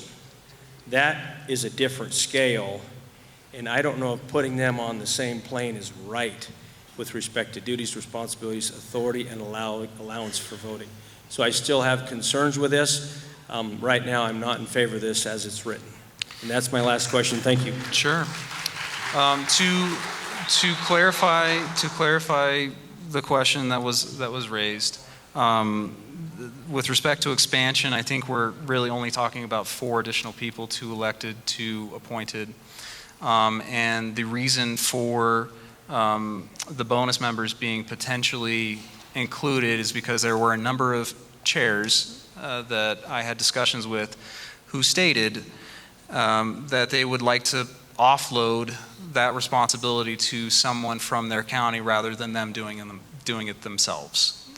Again, this committee is free to vote this down if they choose, but the whole purpose is to expand representation from those who would like to be included. With that, we'll go to debate. Please state your name and your... Carl Hoops, Adams County, and CD8 Vice Chairman. I'm not clear on what size of an expansion we're talking about. Are we talking about a 10% increase, 50%? Are we going to double the size of the executive committee? 4. 4. That doesn't sound too controversial to me.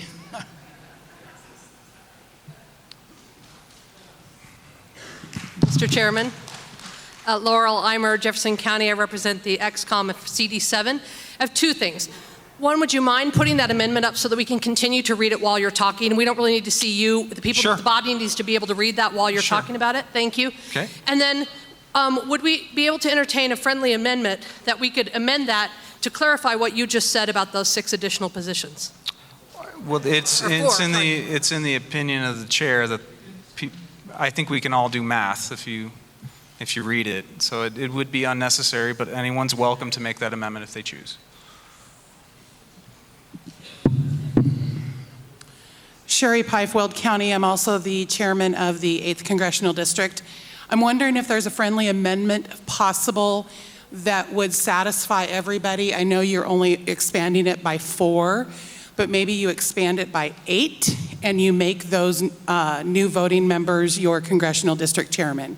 That way, those congressional district chairmen they reach the entire area of the state and they represent their body. And I don't know if that would be appeasable to maybe get everybody to be willing to go there. It is the opinion of our parliamentarian, and I will agree with him that goes beyond the scope of what we had sent out 30 days prior. Sorry. Yes, ma'am, please come to the mic and state your name and county. Shauna Black, El Paso County. I have a question with respect to just why and what is the rationale regarding members appointed by the chairman, and the county officers is crossed out and it's changed to 3 CRC voting members.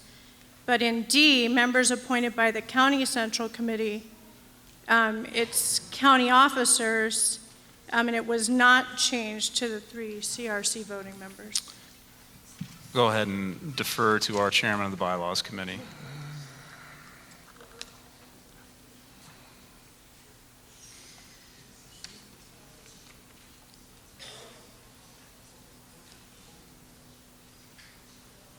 Well, let me see here. The members, I think part of this was to give the chairman greater flexibility in appointing members to the State Executive Committee. So this would allow the chairman to reach beyond the county officers and go, as it were, deeper into this committee because CRC voting members includes basically us. The members appointed by the county chairman, those people represent the county chairman, and so those are restricted to county officers. It's sort of, as long as the county people are appointing other county people, that keeps it, as it were, within the same class. And to some extent, that addresses the representatives' point about, different weights for county officers as opposed to bonus members. We see a discussion here. State your name and county, sir. Eric Grossman, Mineral County. This really, at the end of the day, is a good faith effort to have more representation on the executive committee. And as a rural county, one of the smallest in the state, we would welcome that opportunity to be more participatory. In addition, I think if you have more people doing this, maybe we don't end up in the situations that the financial report stated. Thank you. Ma'am? Please state your name and county. Teresa Watson, Boulder County. I just heard you say that one of your concerns is that there might be some officers who don't want to take on the responsibility, but I think there's plenty of officers who actually do look forward to having the opportunity as an officer that was elected by their county central committee to represent our county as the chairman or a vice chairman to the executive committee of the state GOP. So I think it can go both ways. So to make the decision, because some counties don't want to take on that responsibility, while others are very welcome to that idea. Okay, we will go here, and then I'm going to have to cut off debate so we can move on. Yes, sir, state your name and county. Casey McClellan, Montezuma County Chair. Can you give us a breakdown of what, by numbers or percentage of what, let's just say percentage, what percentage of the executive committee resides in Front Range counties? What percentage is in the Western Slope or Southern rural counties? Not off the top of my head, but we can look for that information on the list. Anna, are you able to look for it? And while we're looking for it, we'll go ahead and go over to here for discussion, and we'll try to get you an answer before we close off debate. Okay, Is that all right? Sounds good. Okay. Yes, ma'am. Heidi Pitchforth, Adams County. I'm a little bit concerned with the 100,000 threshold, and I say that because we only have 11 counties in Colorado that have over 100,000, and if we drop it down to 20,000 as a threshold, we have 20 counties, which still is not even a third of the counties we have here in Colorado. So again, I would like to have better representation for all of Colorado in this amendment, and I think dropping down that threshold might help that. That, just so everyone's clear, the numbers haven't changed. The definition of how we determine what's a large county versus a small county remained the same from before we were in administration. We felt that it was best not to alter that as we presented this amendment. However, this is your committee. If you wish to provide an amendment to the amendment, we can debate that potential amendment if you want to fiddle with the numbers, but that's this committee's call, not mine. I would like to make an amendment that the 100,000 is dropped down to 20,000. Can you please commit that to writing and deliver it to me? Yeah. I do apologize. Thank you, Gregory. That's beyond the scope. Since we put the amendment out 30 days ago, we can't offer that amendment because it is not germane. Am I correct in saying that the 4 people that would be coming on to the committee would all be from the 11 counties that have over 100,000? No. Okay. Yeah, that wouldn't. Mr. Chairman? I'll recognize Chairman Fielding. One way of dealing with your concern is that we're going to have a meeting next month, And if there is sufficient interest, the bylaws committee can consider that as an amendment to be submitted in September. Okay. So if there is a determination that there is sufficient interest in that, in lowering the $100,000 person threshold, we can certainly consider that for the September meeting. Okay. And perhaps present something for adoption. So if I'm understanding correctly, the 100,000 people, that's not going to, the people that might be elected or appointed to these new 4 positions will be coming from counties that have less than 100,000? 2 of them would. Just 2 will be. 2 of them. Okay, thank you. You bet. It looks like Anna is almost finished writing down that breakdown, so I'll go ahead and let this go a little further. Go ahead and state your name and county. Thank you, Mr. Chairman. Josh Sonnenberg, Logan County. With the division on this amendment, I would like to call for an exclusive ballot vote on this amendment. Well, folks, if it needs 2/3 and if there's sufficient opposition, it will fail. I mean, everyone can see. So Mr. Chairman, I believe now that I have called for that division, it has to be seen that way.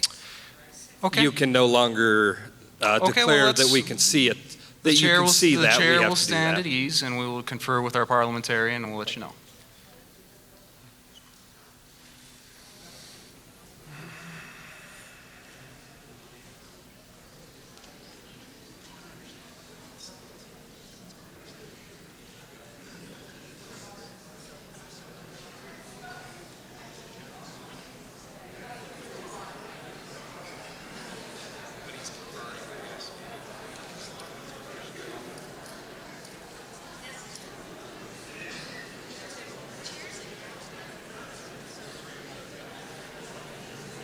It's not.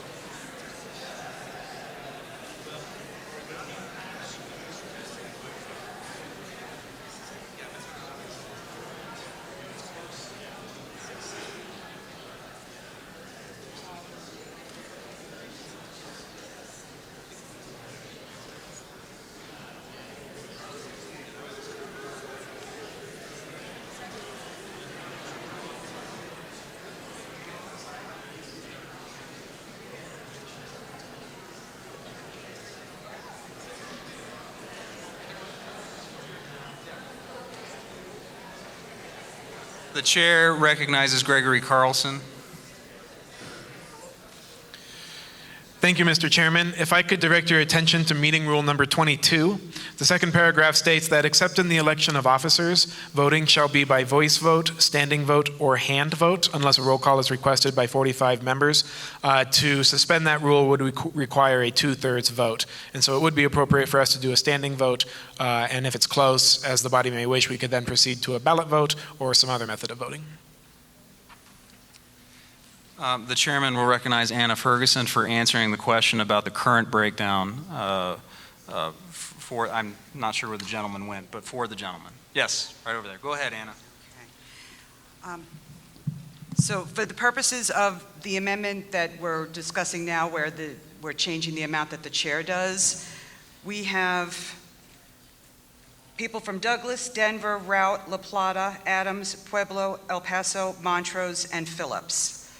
There are also then the CD representatives that are elected at their, where do they elect them? At their organizational meetings. And the representation there is, Denver, Boulder, La Plata, Arapahoe, El Paso, Jeffco, Adams, and then there's the state. The state officers and national committee people and the elected officials. Is that the guy that was? Yeah. Okay. 2 more minutes of debate. Okay. We'll wrap this up with you and then you. So go ahead. Kathleen Chandler from Arapahoe County. I'm just wondering if I can add to question if we should just table this amendment for clarification. I just think that there's just too much confusion as to what exactly this means. I think we should push it back to the bylaw committee to bring it before us again in September So I would like to bring a motion that we just table this for further clarification from the Bylaws Committee. Is that right? Can I do that? One second here.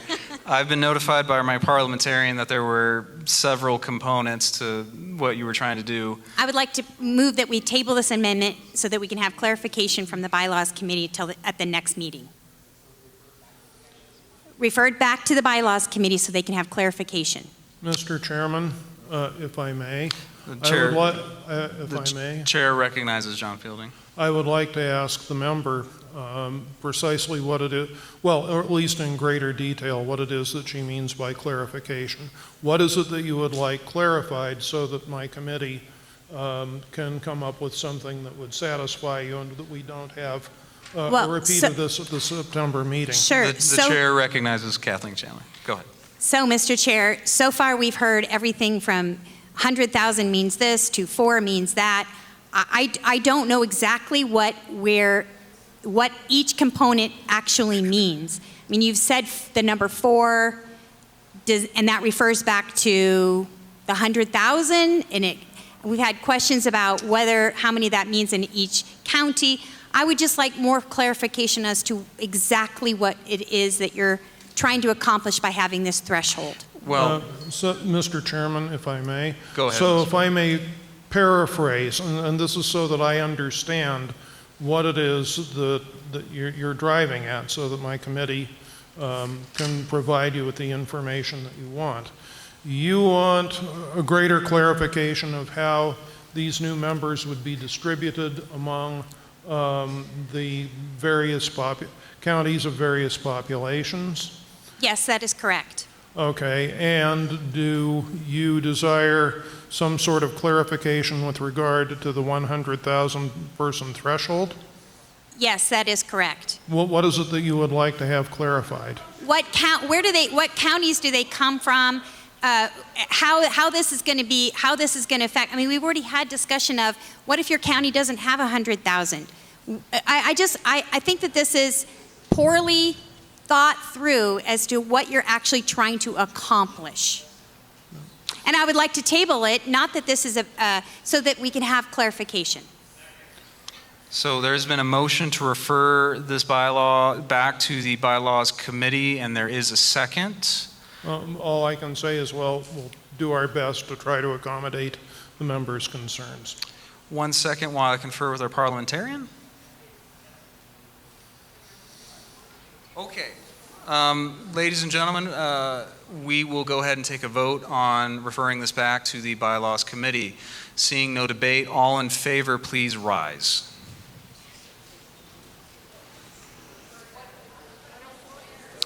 The vote is to refer this back to the Bylaws Committee.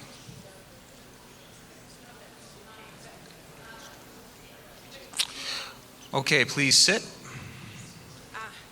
We have to clarify whether this is postponed or tabled. This is to refer. This is to refer the bylaw back to the Bylaws Committee, meaning this would not be adopted, and then they can do their work to clarify and do it. But David, she used the word tabled, and the word table means, in essence, you never bring it back. If she says postpone, then we can bring it back in September 30th. The question has been called to refer it back to the Bylaws Committee. All those opposed, please rise. This is to refer the bylaw back to the Bylaws Committee, and we are voting for the opposed side. Please stand if you wish to vote. Okay, please sit. The motion to refer back to the Bylaws Committee passes. The chairman recognizes the chairman of the Bylaws Committee for the purpose of a motion to adopt the 4th bylaw amendment and a brief discussion on the rationale of amendment number 4. Mr. Chairman, Terry Porter in Mesa County, just to go back for a moment, motion to refer back to a committee, is that a 2/3 or a majority? Majority vote. Thank you. Mr. Fielding. Thank you, Mr. Chairman. The Bylaws Committee has considered amendment number 4 and unanimously recommends passage. The amendment number 4 is one of 2 amendments that deals with the Independent Expenditure Committee. The Independent Expenditure Committee is sort of an odd animal because on the one hand it is a standing committee of this organization, but on the other hand it is supposed to be act independently and not coordinate its expenditures with the party or with campaigns. What this does is, the principal thing that it does is that it reduces the number of members on the governing board of the IEC, and it shortens their terms. Mr. Chairman, on behalf of the Bylaws Committee, I move the adoption of bylaw amendment number 4. As the motion has been made by chairman of the committee, it does not require a second. Is there debate on a bylaw amendment number 4? Yes, Mr. Point of Maines. information, Keith Maines, Adams County. I believe this just makes it consistent with the legal opinion. So I think that was all the changes. That's correct, right? It was Mr. just Fielding. making it consistent with a legal opinion. Mr. Fielding. I believe that's correct. Yeah. So it's not, we're not like changing things. We're just making them compliant with the law. Correct. There was a need to clarify that our current language needs to conform with the ruling that Mr. Maines referred to. So we'll go ahead and recognize Tina. Go ahead and state your name and county. Tina Francone, Jefferson County. Maybe you've answered the question, but my question is why the reduction? And so are you saying then, sir, that this is consistent with statutory language, current statutory or legislative language? Mr. Fielding. Well, it's also notable that some of the terms on the IAC are quite long. One set of them is for up to 15 years. And so I think in our dynamic environment, political environment, it might be, and here I'm stating a personal opinion, I'm not speaking on behalf of my committee, that it might be prudent to shorten it so that, among other things, there is a greater opportunity for representation on the IEC board. I don't see any terms listed in there that are 15 years. I just see 4 years. The 15 year is struck out, 15 members. 15 members. I'm sorry. For 1 year and 3 years. I think the idea is to make the committee more, I think the general idea is to make the committee more responsive. Thank you. Yes. Mr. Chair. Thank you, Laurel Eimer, Jefferson County. Maybe I'm just confused, but the chairman elects these positions, and the chairman's term is 2 years at a time. So where it says not less than 1 year and no more than 3 years. 3 years seems like an odd term in there when the chairman is a 2-year term. The purpose of the IEC is not to have the one chairman have a lot of say over the appointments. They're staggered appointments so that multiple administrations can have different perspectives on those chairs. Thank you for the clarification. Yes. Okay. Is there any other debate? Seeing none, the chair will ask that all those in favor of bylaw amendment number 4, please rise.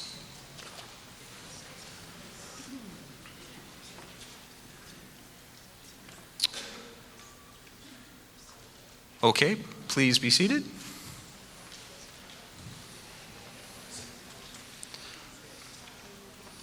All those opposed, please rise. Okay, please be seated. There are 2/3 in favor of the amendment, and the amendment number 4 is adopted. Mr. Chairman. Yes. I would like to make a motion to amend the standing rules to change the debate allocation time for amendments to the bylaws from 2 minutes per each complainant, or however you want to word it, to 1 minute each, in order to expedite time for the debate of specifically Amendment 7. That would require a 2/3 vote. Mr. Chairman, if I may. The chairman recognizes John Fielding. I would suggest to you that, and maybe I'm tempting fate by this, but I would note that Amendment 5 should be very uncontroversial because all it is it's correcting a typo that in a bylaw reference from 18 to 17. And the other, I think, probably should not be very controversial either, because that involves ensuring the independence of the IEC by removing the state chairman as an ex officio member of that board. Because as we have it now, the chairman is the ex officio member of all standing committees. The IEC is a standing committee. The argument could easily be made that the chairman is a member of that governing board, and that compromises the independence of the IEC. So I'm hoping, and maybe I'm tempting fate, but I would suggest that perhaps your motion is unnecessary because these two will not be very controversial. Does the member wish to withdraw? The point... I will withdraw my motion for the committeeman. Thank you. Thank you very much. Okay. Seeing no debate, the question is on the adoption of bylaw number amendment 5. Those in favor of the bylaw amendment, please rise. Excuse me, but don't I have to move it? Well, I think you already answered it, but okay. Forgive me. On behalf of the Bylaws Committee, I move the adoption of amendment number 5. Our apologies. The motion has been made by the chairman. It does not require a second. Is there any debate? Seeing no debate, all those in favor, please rise. Please be seated. Those opposed, please rise. Please be seated. Amendment number 5 has met 2/3 and is adopted. The chairman recognizes John Fielding for the purpose of a motion on amendment number 6. Well, I already explained the purpose of number 6. I will say the Bylaws Committee unanimously recommends that this committee adopt bylaw amendment number 6. And on behalf of the committee, I move the adoption of amendment number 6. As the motion has been made by the chairman of the committee, it does not require a second. Is there any debate on bylaw number 6? Yes, Representative, you are recognized. Thank you, Mr. Chair. There's one thing that I think is very important and why this amendment is so important that we pass. We need to have success in the Republican Party in the state of Colorado. We need to protect our executive committee members and the chair from anything that could be used against him or any member of the executive committee by the enemy. Who's the enemy?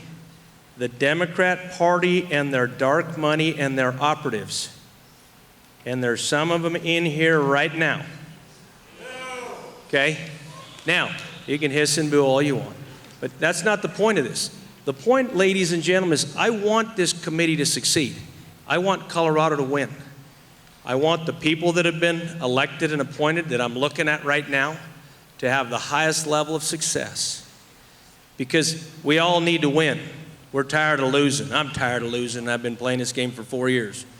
And I don't like losing much. It's getting old.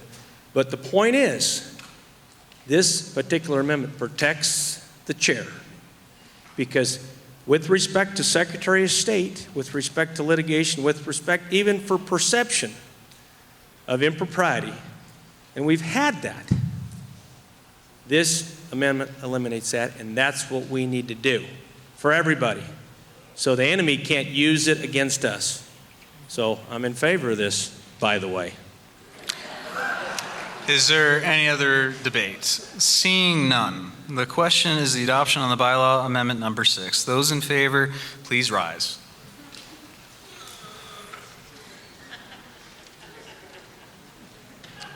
Please be seated.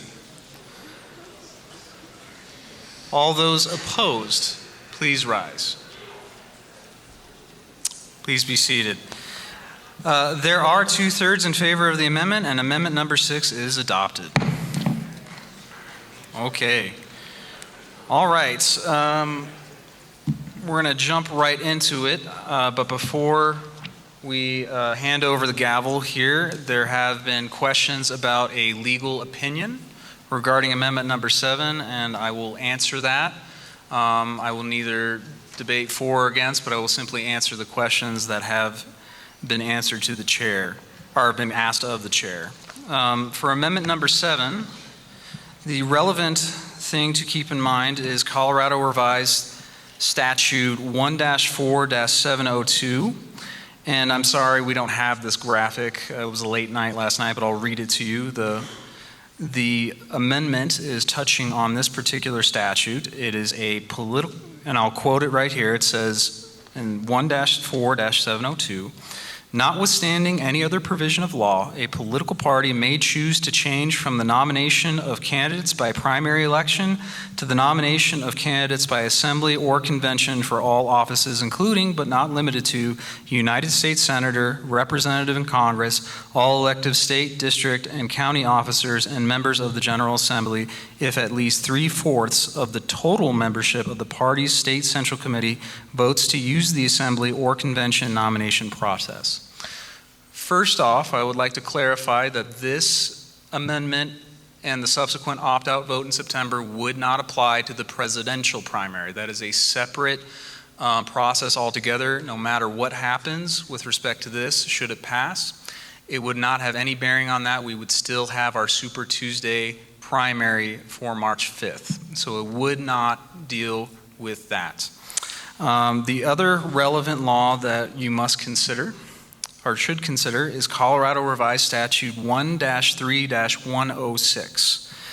And this is what it states. The state central committee of any political party in this state has full power to pass upon and determine all controversies concerning the regularity of the organization of the party within any congressional, judicial, senatorial, representative, or county commissioner district, or within any county, and also concerning the right to the use of the party name. The state central committee may make rules governing the method of passing upon and determining controversies as it deems best, unless the rules have been provided by the state convention of the party as provided in subsection 2 of this section.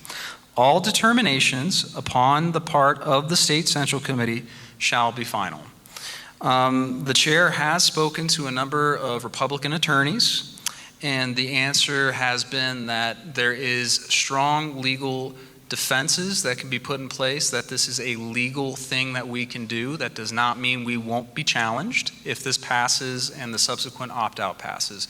So there very well could be and likely could be a legal challenge that would be litigated in court. But based off of 1-3-106, as well as Colorado Supreme Court precedent, we are able to do this. It is not a question of morality or legality. We can do that, but it does mean that we will likely have to deal with a potential lawsuit should this pass, as well as the opt-out. And I want to quote from a recent case that involved El Paso County and the state. This was Tompkins versus Brown, and my apologies for that on behalf of the state party, Ms. Tompkins.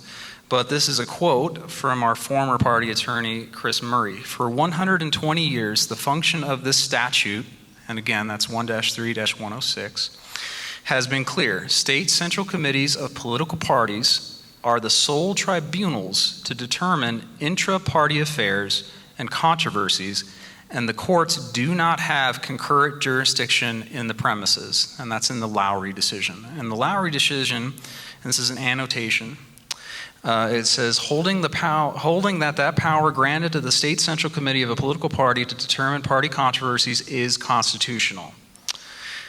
And it also further goes on that holding that the committee or the state convention will, while in session, has exclusive jurisdiction to determine all controversies between factions of the same party as to which is the regular organization and entitled to the party name, and to make and file nominations for office under the party name within any district, county, or city of the state.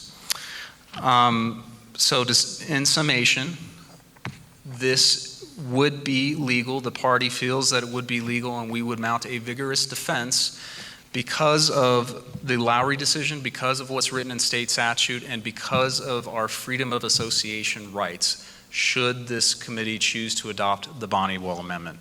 With that said, I am going to go ahead and recognize, at this time, before we begin debate of bylaw number 7, the chairman will temporarily turn over the chair to the chairman pro tem, Colorado Republican Treasurer, Tom Bjorklund.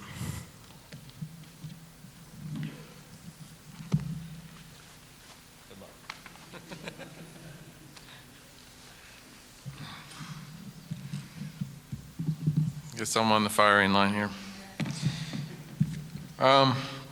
The chairman recognizes the chairman of the bylaws committee for the purpose of a motion to adopt the 7th bylaw amendment and a brief discussion of the rationale of bylaw amendment number 7. A majority of the bylaws committee views this amendment as being necessary to make the vote over opt-out a real choice for the state central committee. The majority notes that this amendment applies only to the vote over opt-out. The majority also notes that members of this committee who cannot be at a meeting and who wish to have their votes counted as no can do so by giving their proxies to a registered Republican elector from their county who agrees with them on opt-out.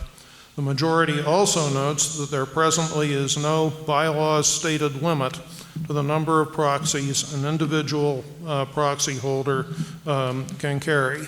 In view of the majority consensus on the bylaws committee, I move on behalf of the bylaws committee the adoption of Amendment 7. As the motion has been made by the chairman of a committee, it does not require a second. The chairman pro tem recognizes the chairman of the bylaws committee for the purpose of an amendment to bylaws amendment 7. I believe that was Mr. Bonnewell who was going to do that. Yeah, thank you. It would be to strike it. It would be To strike and insert.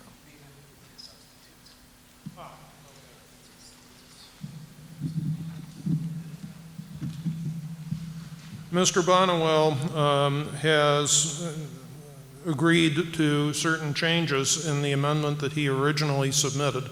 I might note for the committee's information that Amendment number 7 did not originate with the Bylaws Committee, and Mr. Bonnewell submitted it. He has made some changes in the amendment to the general effect that the failure to submit a ballot will not extend to a SCC member who is present by proxy. So if you have a proxy, your vote will be cast as your proxy casts it. It will not be inferred or deemed to be a yes. Do we need any more than that? Oh, I move that Mr. Bonnewell's original amendment be stricken and that the new amendment with the new language be substituted. Is there a second? The amendment simply says this rule will apply only to the opt-out vote. No other vote in the party does it apply to, because no other vote does require 75% of the members present. So I want to make it absolutely clear for Jefferson County and anyone else asking, this applies only to the opt-out vote.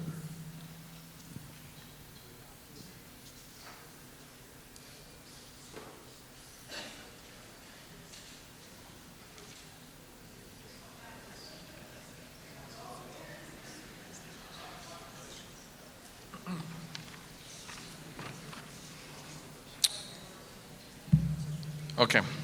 The chairman recognizes that there's a second amendment. Yes.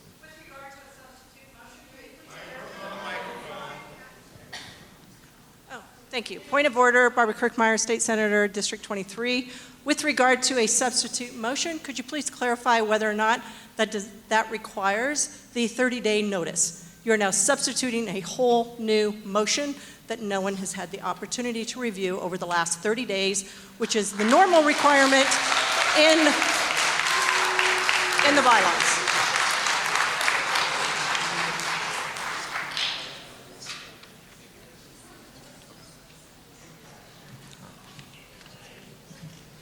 Okay, in the opinion of the chair, this amendment falls within the scope and may be legally moved.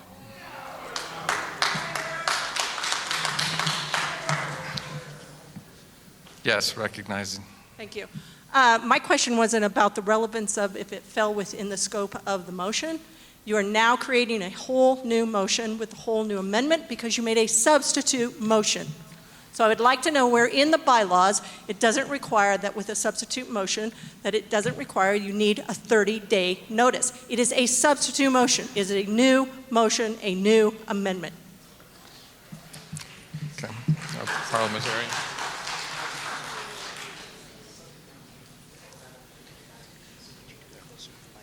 Point of order. Okay. It's a substitute motion. Point amendment, of order. sorry, not a substitute motion. Point of order, Keith Maines, Adams County. The motion or the amendment was within the 30 days. And so making amendment on the amendment is just like what we just did a little while ago on another amendment that was put forward.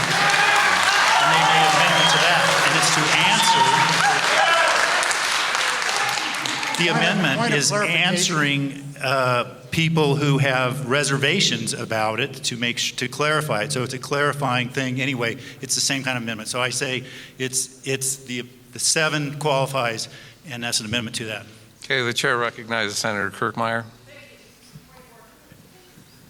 There was no motion made for the original amendment or the original language that was introduced. You went straight to a substitute motion, which I'm not clear how you do that anyways. There was no motion and there was no second. Excuse me, if I may answer, excuse me, Senator, but that is mistaken. I moved the adoption of the original motion on behalf of the Bylaws Committee.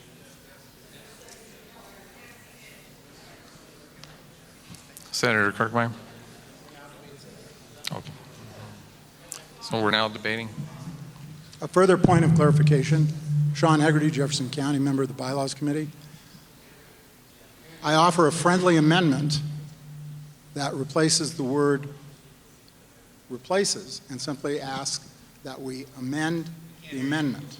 Yeah, I'm that sorry. we amend the amendment as originally suggested. By the way, the amendment to the amendment was submitted to the Bylaws Committee.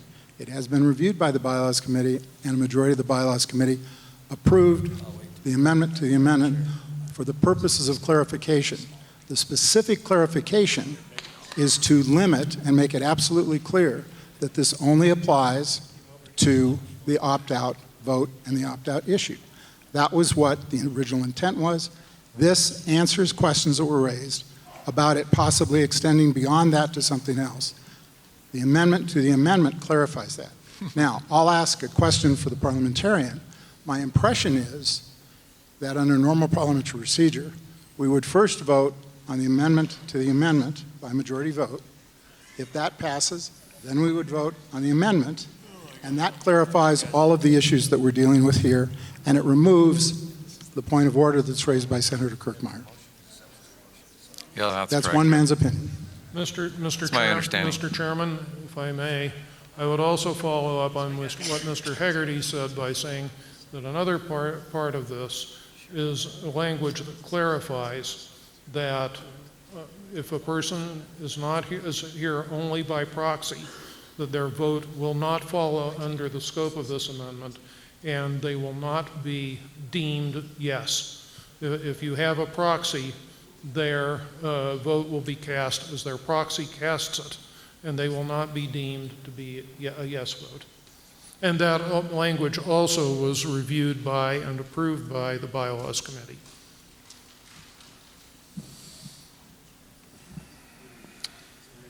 Chair recognizes David Williams.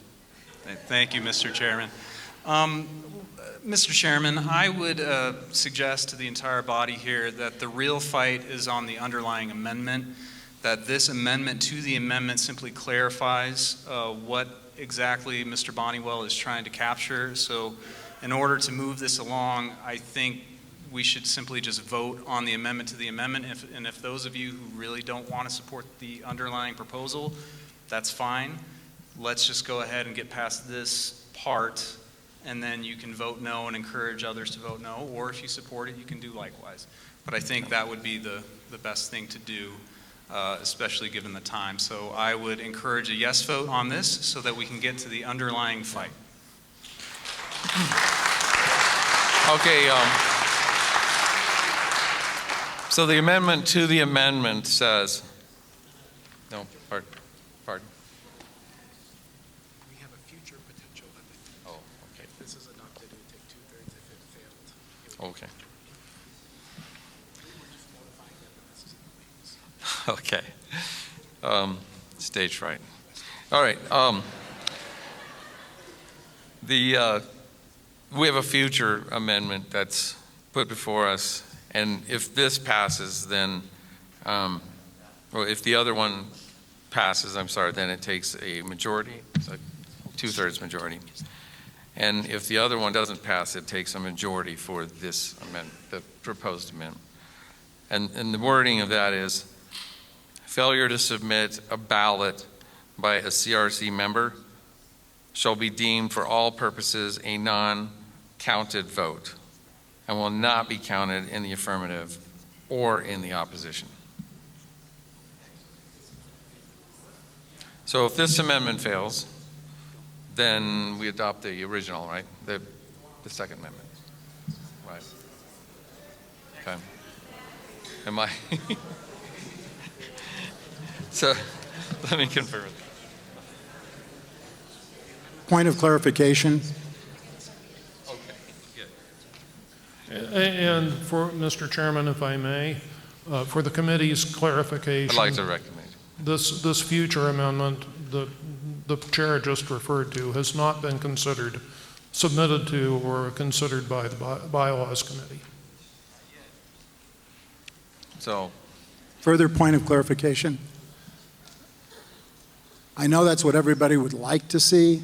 Unfortunately, the statutory language that was passed in 108 precludes us from addressing it that way.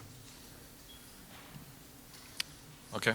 The only way to change this is to vote on whether or not we change a vote not cast to be cast in the affirmative. Is there any further debate on the amendment? Oh, is there any other debate on the amendment? The one on the screen. The amendment to the amendment? No. Chair. Hang on. Can't you have it recognized? Please. I thought I handed it back to you. Yes. Is that, oh, the original amendment? That's right here. Oh, no, you read it. I don't have the amendment. Baptism under fire. Do you have the line? Yeah, I give it back. Okay. Bear with me, everybody. I'd just like to make it clear what we are voting on. The question is on the substitute amendment. An aye vote means that the black text up there would be replaced with the red text. So an aye vote would be in favor of the language, whereas the CRS 14702 requires an approval of at least 75% or more of the total membership of the party's state party central committee to authorize the opt-out nomination process by assembly or convention. The failure to submit a ballot by a CRC voting member during the specific question shall be defined and deemed for all purposes to be a vote in the affirmative on the proposed opt-out opt-out. A failure to submit a ballot under this section shall not include a CRC voting member who is not present at a meeting at which the opt-out question comes up and who chooses to be present by proxy as permitted by Section D of Article 8 of these bylaws. This Section E, Article 8, shall not apply to any other question or vote of the that the State Central Committee may consider. So an aye vote is to replace the black language with the red language that I just read. A no vote will keep the amendment as it was submitted with the call, and so a no vote is in favor of the language where a state statute requires an approval of at least 70% or more of the total membership of the party State Central Committee to approve an action. The failure to submit a ballot by a CRC voting member shall be deemed for all purposes to be a vote in the affirmative on the proposed action. So once again, an aye vote is in favor of the red language. A no vote is in favor of the black language.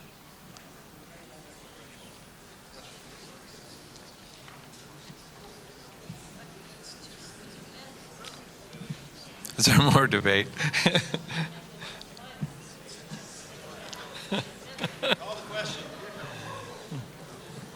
Should we call the question? All right, we're going to call the question. Point of order. Madam- Point of order. The rules Mr. don't allow Chairman? you to call the question from your chair. Mr. Chairman. Terry Porter, Mesa County, just a point of clarification.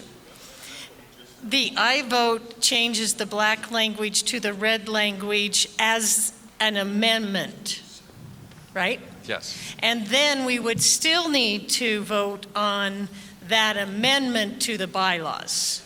The first Correct, vote yes. is only a majority. Correct. The second vote, which would then be of one of these two languages, is a two-thirds. Yeah, that is correct. Thank you. I believe that's correct. Mr. Chair Chairman. recognizes Mr. Chairman. Chuck Monowell. It's quite simple. The amendment requires, the amendment to the amendment requires a majority. To adopt the underlying amendment, it's two-thirds. So first you go to the amendment to the amendment, which requires a majority. You need to call that vote, and then you'd still have to call the vote for the underlying amendment. But it's a majority. Okay.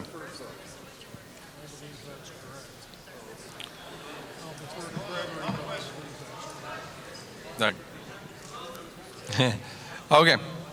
All in favor of the amendment to the amendment, please rise.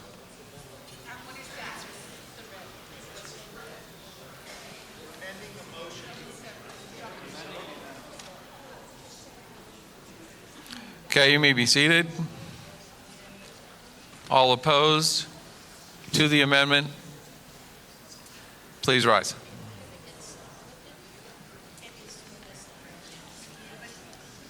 Okay, the ayes have it, looks like. The ayes have it.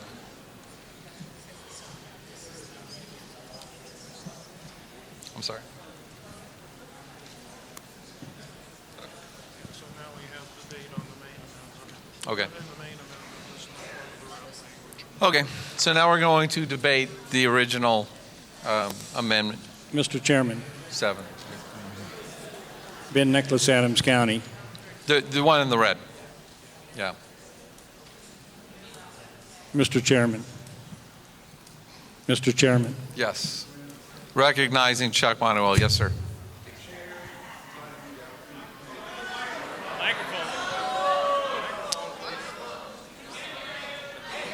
No. Sorry. What? Mr. Chair? Do I have an opportunity to speak on behalf of my amendment? All right, then I'll speak down here. My name's Chuck Bonniwell. I and my better half, Julie Hayden, have a show called the Chuck and Julie Grassroots Show that I hope a lot of you hear. I'm also the owner and publisher of the Glendale Cherry Creek Chronicle, which comes out once a month but goes to 100,000 homes in Denver. And it is the only publication you will hear conservative voices. Well, that's cries. The other thing I did is when you all voted to have the litigation, I formed Parable because I was afraid our chairman would try to kill it. She said we'd have to raise at least $1 million. I raised the necessary money to have the lawsuit. All they had to do was sign on, and they refused. So we were kicked out of court, because even though you passed it 100%, they kicked it out. So after that happened, with the new litigation, I looked what the judge had said, and he said, why don't you just change your bylaws? You have that right, you have that obligation. Why do you come to the court? So that's why I came up with the amendment, because the court told us to. Chuck, please address your comments to the chair. Can I half and half? Would that be okay? So As long as I then get eye contact. I checked the thing, and the judge says, so then I checked Robert's Rules of Orders. It's saying it's an anathema to ever have 2/3 of the members, much less 3/4. So I put the amendment in, and then all hell broke loose. Then everybody, I was villainous, I was a Stalinist, I was the world's worst person. Why? Because I went against the donor class who have owned you for the last 30 years, and they seek to own you now. Okay. They said it was 20 immoral, more but then seconds. they sent this out. That is the work of the donor class. I ask you, vote yes for your liberty of your party. Vote yes to get rid of the shackles of the Democratic Party, and vote yes for freedom. All right.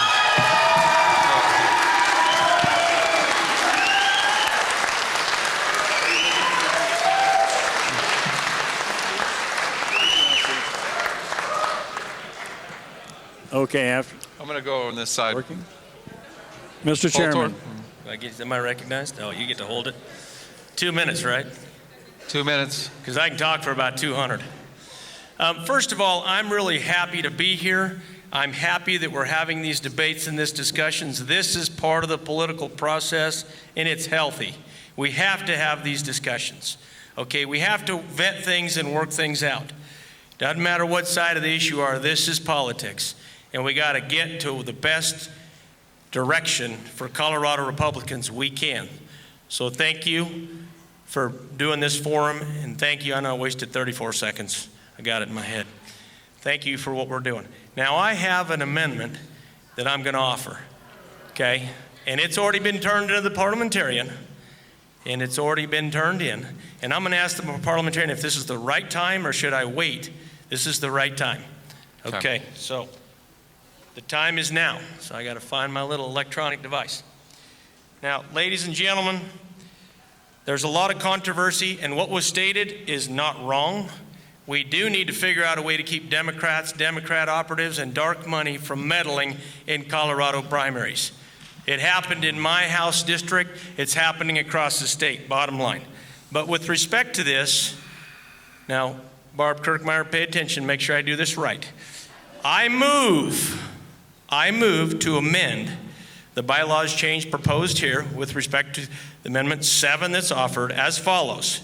Failure to submit a ballot by a CRC voting member shall be deemed for all purposes a non-counted vote and will not be counted in the affirmative or in the opposition. That's my motion. I'll wait to talk more during the discussion phase. I would ask for a second, please.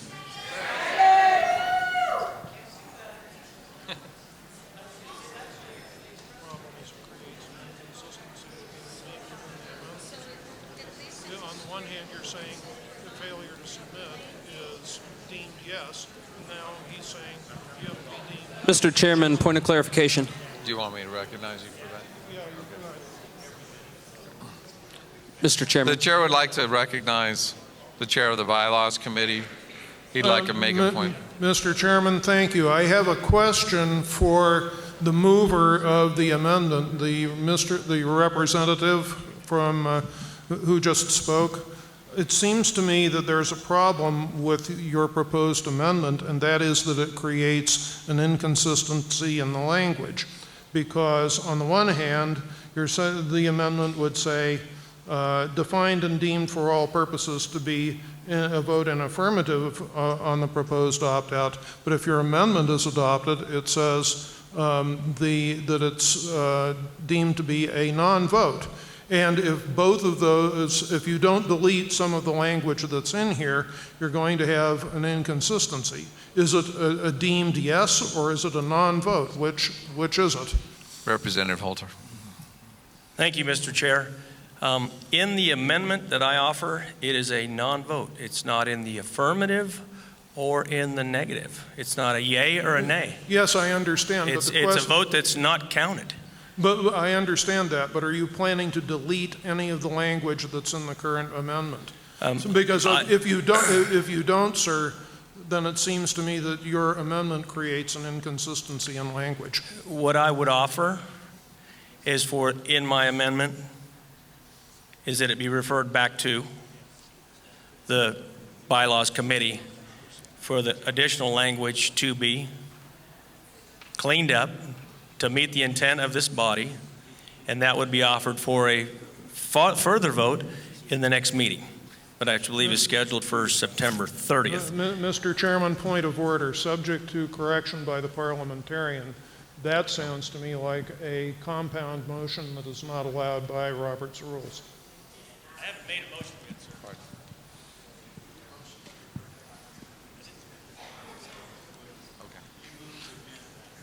The motion to refer to the Bylaws Committee is It's not a part of the amendment, and that makes the again. I'll be subject to a second. It's what? It's legal.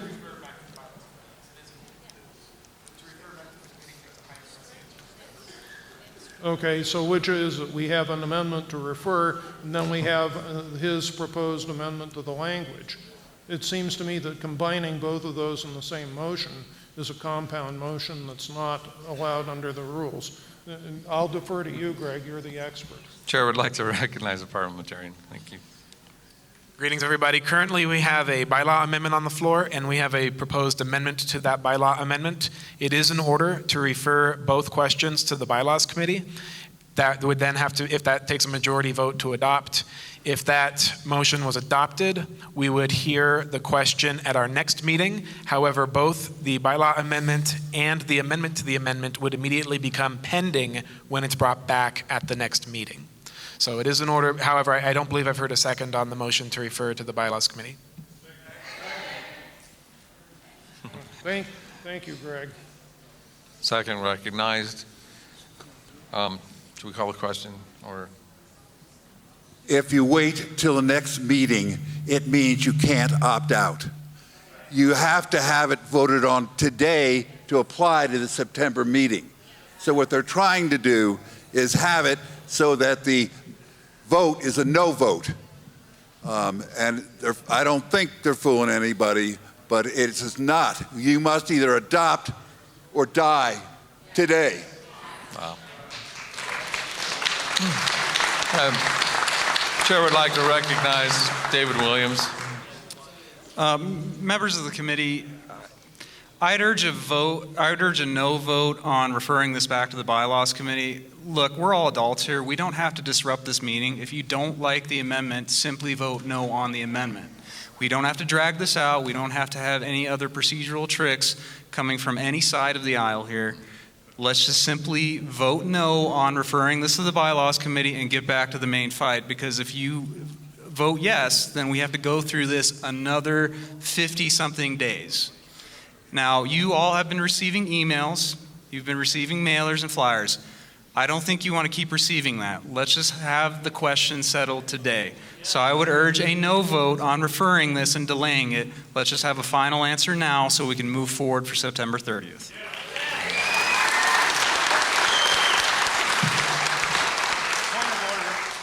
The point of order is that the motion on...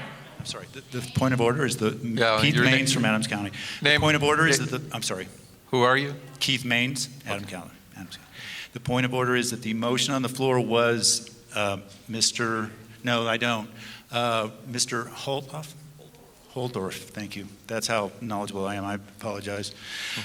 His amendment was to amend the language there And so that is the motion, not the referral to the bylaws committee. So that's not the motion on the floor. The bylaws committee takes precedent. They're going to vote. According to, yeah.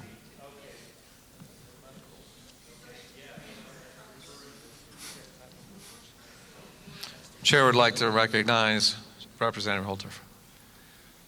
Thank you, Mr. Chair.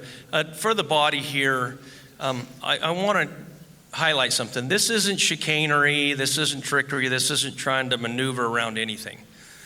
The intent of what's being discussed here is very important, okay? Keeping Democrat dark money and operatives out of Republican politics is critical to the success in the future of Colorado Republicans, without a doubt. Let's understand that. What I'm asking for in my amendment, and now that's been superseded, as I understand, under rules by referring this back, is for us to continue with dialogue, debate, and discovery. It's not too late. Well, I'm not going to argue with all you. You're outnumbering me pretty heavily. That's like Custer and the Sioux Nation. We're not doing that. But with respect to what we're doing, and maybe there are some hard deadlines that we can't meet, but with respect to what we're doing, we have to get the best outcome for us. And it seems like this has been rushed. And not rushed for the people that are putting it together, rushed for the body and the state of Colorado that are trying to figure out the impact of this across our districts and the rest of the state. So I'm going to yield back to the chair with that final comment. Let's take the vote on referring to Mr. Chairman. Okay. Mr. Chairman. Is it on? Okay, Mr. Chairman. To the referral. All right, let's call the vote to refer to the committee. All right. Mr. Chairman.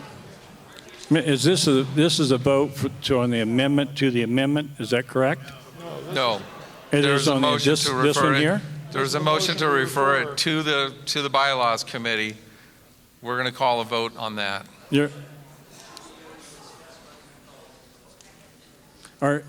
So this is a vote to refer it back to the bylaws committee, is that correct? Right. I'll call the vote. All okay. Ben Nicholas, Yeah. Adams County. A yes vote will go back to the committee. A no vote we'll keep it goes back to this amendment. Little confused. Okay. So a yes vote will refer it back to the committee. Give it back to me. And a no vote will bring us back to the amendment. Well, yeah, we'll be voting. The amendment to the amendment, right. Okay, correct? All right. All in favor say aye, or actually rise, we'll have your standing vote. All in favor to refer to the bylaws committee, please stand.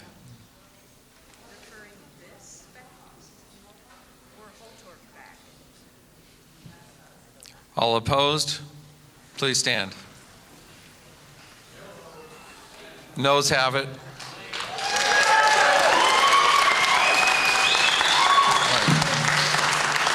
Mr. Chairman, Ben Nicholas, Okay. Adams County. I'm invoking rule number 22. I've submitted a list of a petition of 45 members or more. We're asking for a roll call vote by member.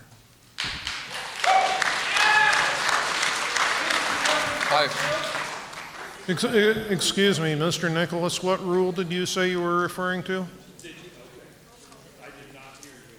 Yeah, I didn't hear that either, and I'm right here, so it was. Rule 22,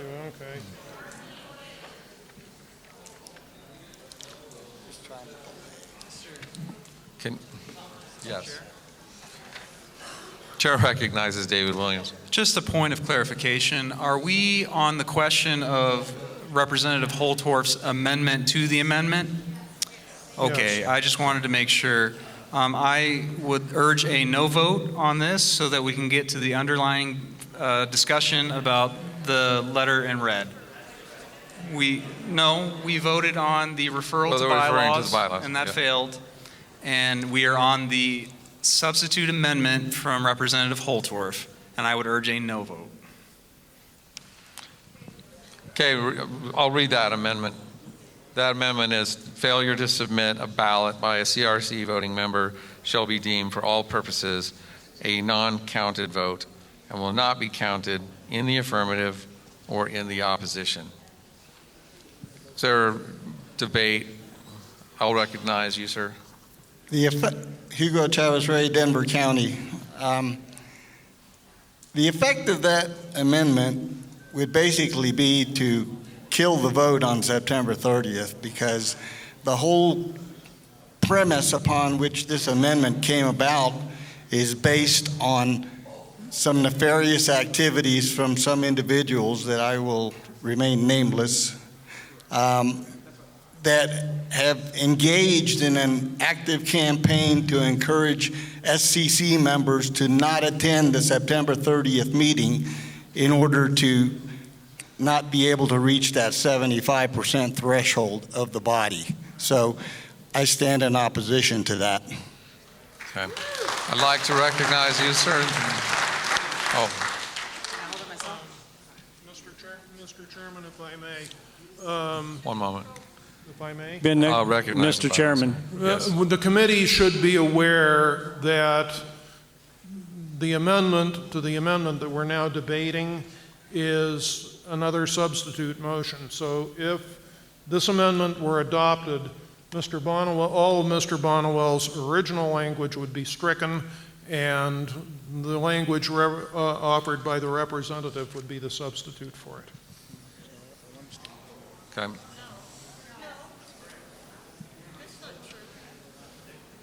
Chair would like to recognize the lady from Mesa County. You haven't? Oh, okay. Mr. Chair, Todd Watkins, El Paso County. While Representative Holtorf's amendment that he's offering, when we were weighing this, we would love to have a zero category where a non-vote is just not counted like we do now, where the vote is calculated against a quorum. However, the statutory language, and I'll defer to Mr. Fielding, the attorney, does not offer that latitude. We would love for it to be a zero, but as it is written right now, it is 75% of the entire body. That does not give you an option to have a zero bucket. It's either a 1 or a -1. I'd love to do this, but it doesn't appear to fall within the statutory language. We have to determine ourselves as a body whether it's a 1 or a -1, basically, to put it in mathematical terms. Thank you. Got it. Minor. Okay. Hold up. You're holding. Okay. We need clarification. Point of order. We've now had 3 negative votes, speakers to this amendment, and we have not had anybody but the maker. So we need to hear from the other 2 that might want to speak in favor of this amendment before we hear any more negatives, please. Okay.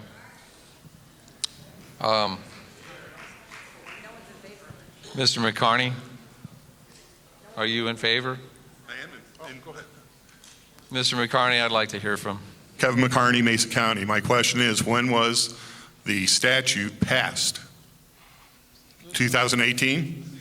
16? For what it's worth, this was not a statute per se. It was an initiated proposition that was adopted by the voted 2 years ago on this same proposal, and the no-shows were no-shows, and Jenna didn't do a thing.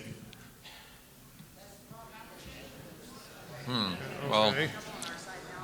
I don't know what that proves. Ready?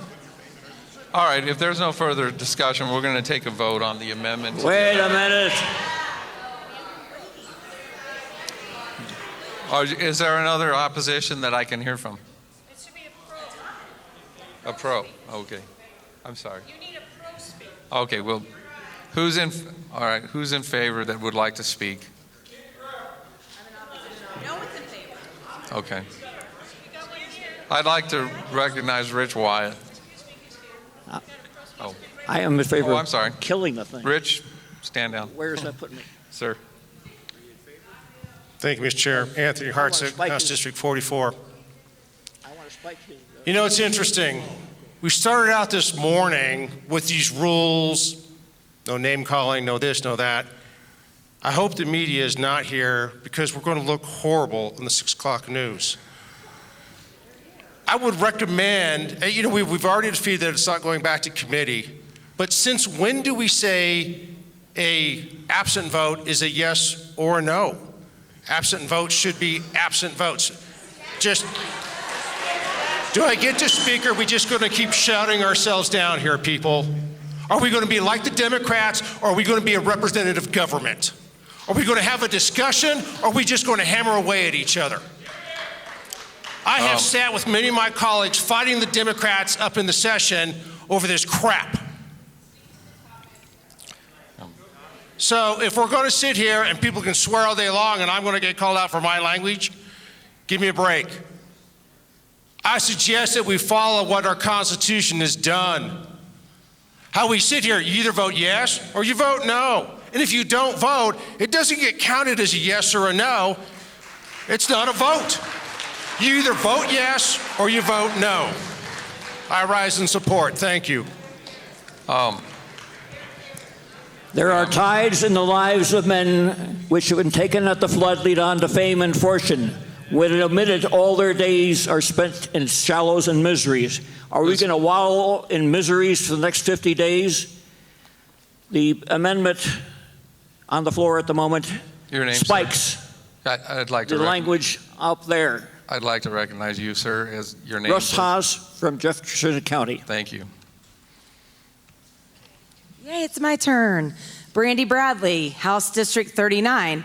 And I'm going to tell you, I'm not a politician, but I stepped up to run because the government is attacking my children, my parental rights, and my First Amendment rights. Since when do we not come in here and vote to protect those rights?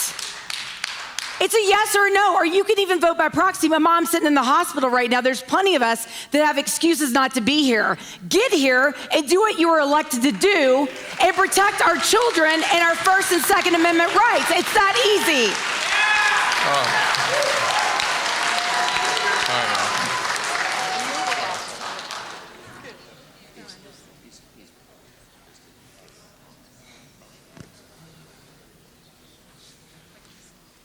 Okay. You've been standing there a while. I'd like to recognize you, sir. Thank you, Mr. Chair. My name is Ken DeGraff. I'm from House District 22. I just finished the first of my 2-year sentence under the Gold Dome cesspool. I am in opposition to the amendment, to the amended amendment, because it will not pass muster under the statute. The statute, what the good representative is trying to do is in keeping with everything that we know typically about Robert's rules, and as it was presented in the original proposal, that it would be 75% of the majority vote. That would be normally 75% of a quorum.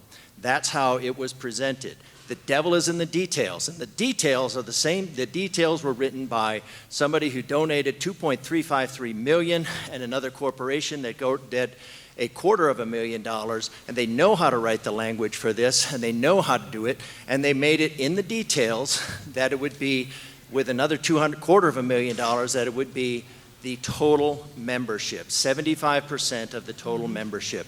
So what the good representative is trying to say is 100% that we should have a vote that way. But the money and the lobbyists, the pay-to-play class, the same ones, SB 23-101 that tried to get rid of caucus, the same names behind that, are behind this. They were behind this. They put $4.2 million.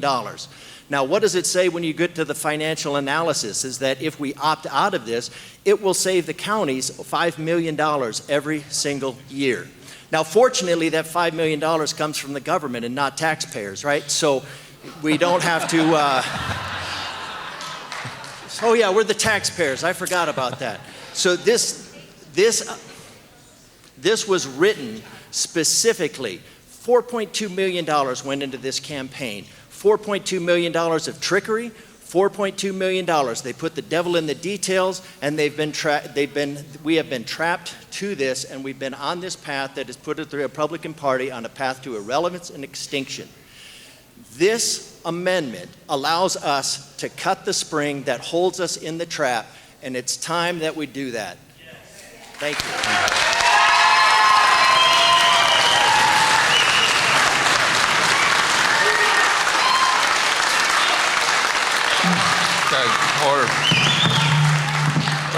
Representative Luck, do you have anything to add? All right. Stephanie Luck, House District 60. Our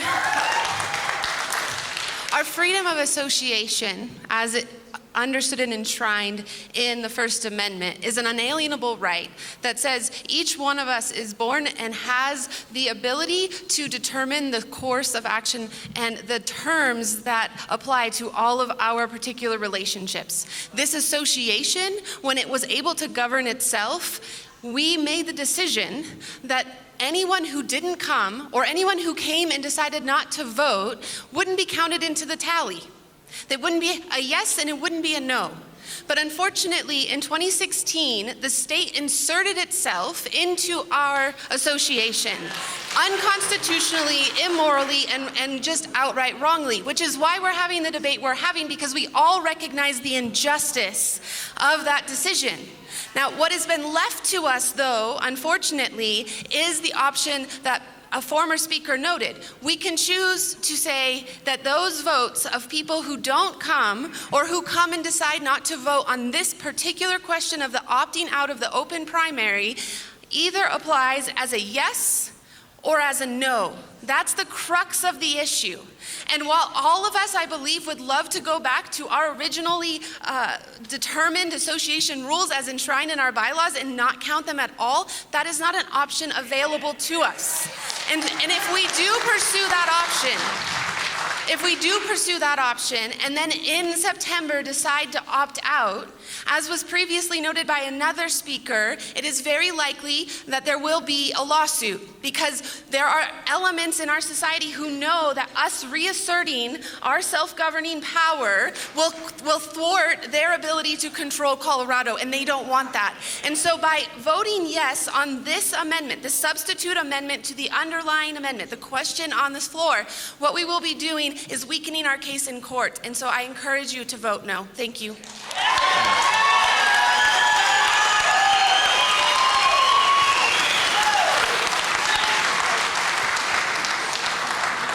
The chair would like to hear an argument in favor. Are you in favor, Mr. Eimer? No, Mr. Chair, I move to call the question.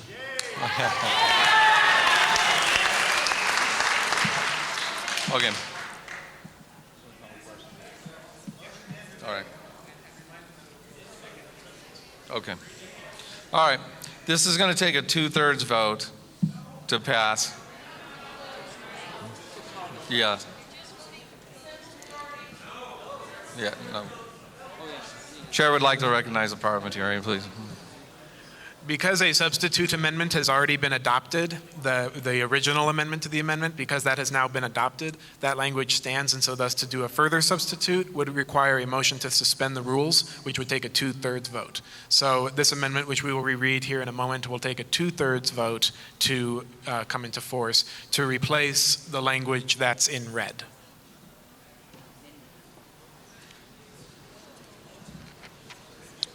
Okay, I'm going to read the amendment. Representative Holtorf's amendment. Failure to submit. Mr. Chairman, his motion was simply to close debate. So the only thing that we are voting on right now is the motion to close debate, which takes 2/3. We are not voting on the amendment. We're only voting on his motion to close debate, which is the same as to call the question. All right. I'm sorry.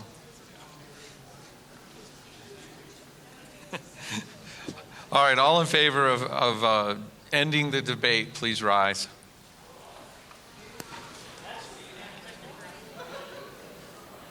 Okay, all opposed, please rise. The ayes have it to end the debate. Okay.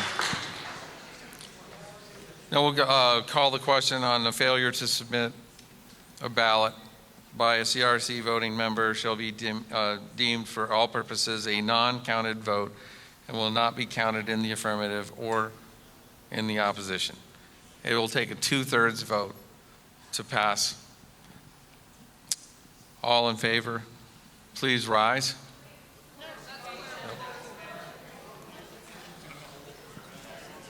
His amendment should only take a majority vote. The chair would like to recognize Mr. Carlson. I appreciate the point of order. And remember, I'm only here in an advisory opinion. The chair can make rulings, and then those are appealable by the body. Robert's rules require that if an amendment has been adopted previously, then that language cannot be changed except by adding. And so since this is an additional substitute amendment, because we've already adopted an amendment, it will require a vote to suspend the rules in order to allow a further amendment. And so that's why it's a 2/3 vote for this one.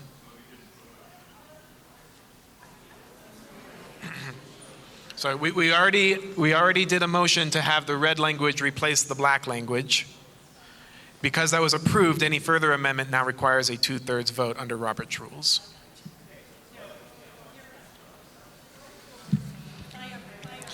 All right. Okay, I'm going to read the amendment again.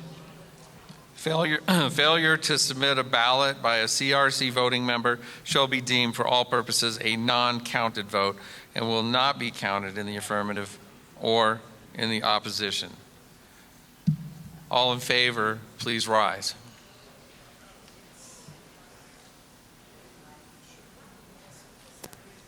All opposed, please rise. The opposition has it.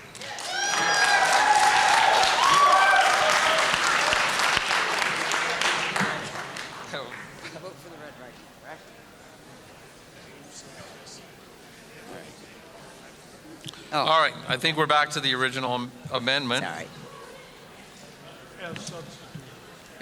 Yeah, substitute amendment. Do you have anything to add? Mr. Chairman. Okay. Point of clarification. Mr. Eimer. Weston Eimer, Jefferson County. How long are we allocating for debate on the amendment that is in red on the screen? I am aware we have gone over our 26-minute allotment. All right. Okay. Time for debate has expired. So there is, point of clarification again, no more debate on the amendment on screen. We are at the point of calling the vote. Correct. Yep.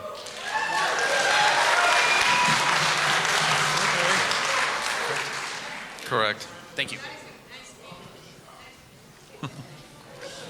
All right. So read the amendment. Terry Porter, Mesa County.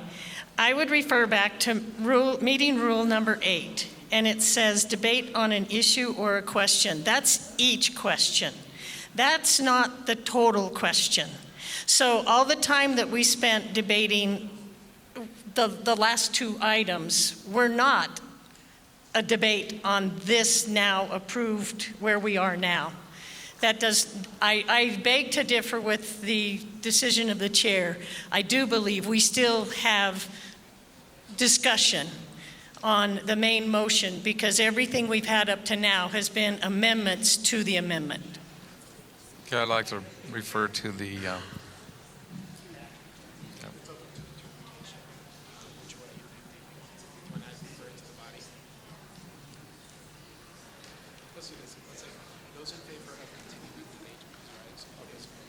fair enough. Mr. Chair. Okay. Sherry Pifeweld County, I would like to add to what the woman in front of me said. What we have been debating are amendments. If I would have known that you were going to cut me off from debating on the issue at hand, I would have been down here debating, giving my opinion on the actual amendment. The people that have opinions on the amendment, most of us haven't spoken. I understand this has been a long day, but this matter will determine our party moving forward. And I would really appreciate giving us more time to debate the actual amendment.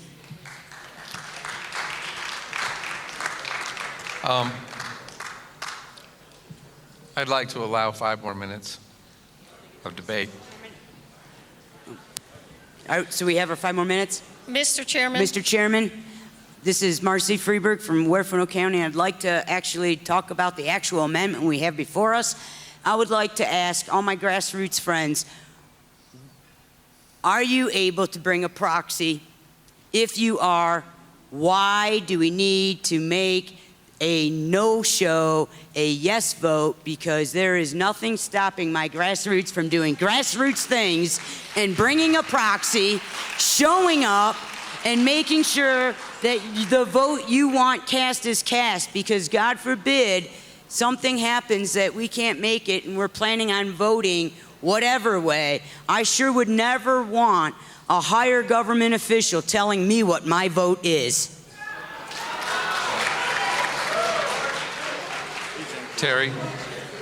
Mr. Chairman, you just mentioned five minutes, but if we can have a maximum of 2, it would be better to say perhaps 5 speakers on each side. Otherwise, I would make the motion to change the rules that have been previously adopted and make that statement, unless you would just like to allow for 5 more speakers on each side. Okay, well, we're going to go with 6 minutes, since each person gets 2. And so I'd like to recognize the lady. Sherry Pifeweld County again. Okay, let's talk about proxies. A woman earlier mentioned about how we all have the right to bring proxies. We did. I brought 3. I talked to every single person individually to find out what their vote was and what they wanted on it, and I brought their proxies. A lot of my colleagues from Weld County brought proxies. What did we get? We got social media bashing telling us that we were harvesting ballots. So I'm not sure why we're having this debate, because you can get proxies. If a vote is as important to you as this vote was to those of us in Weld County, you will get your proxies. You will get your people here. There is 84% of the party here today, either by person or by proxy. So if we can get 84% of the people here today to vote on something this important, we should be able to get 84 to 100% of people in September to vote on the opt-out, either in person or by proxy. If it is as important to me to vote no today, then it should be just as important to those of you that want to vote yes to be making the same phone calls that I made, doing the same grassroots that I did, that everybody else wearing proxies on their shirt today did to get here. Telling me that my yes vote or that my non-vote is a yes vote because I either A, was in a car accident on my way to the meeting, or B, lost a member the night. Don't moan at me, because those things happen. Yep. So I'm just urging a no vote on that amendment.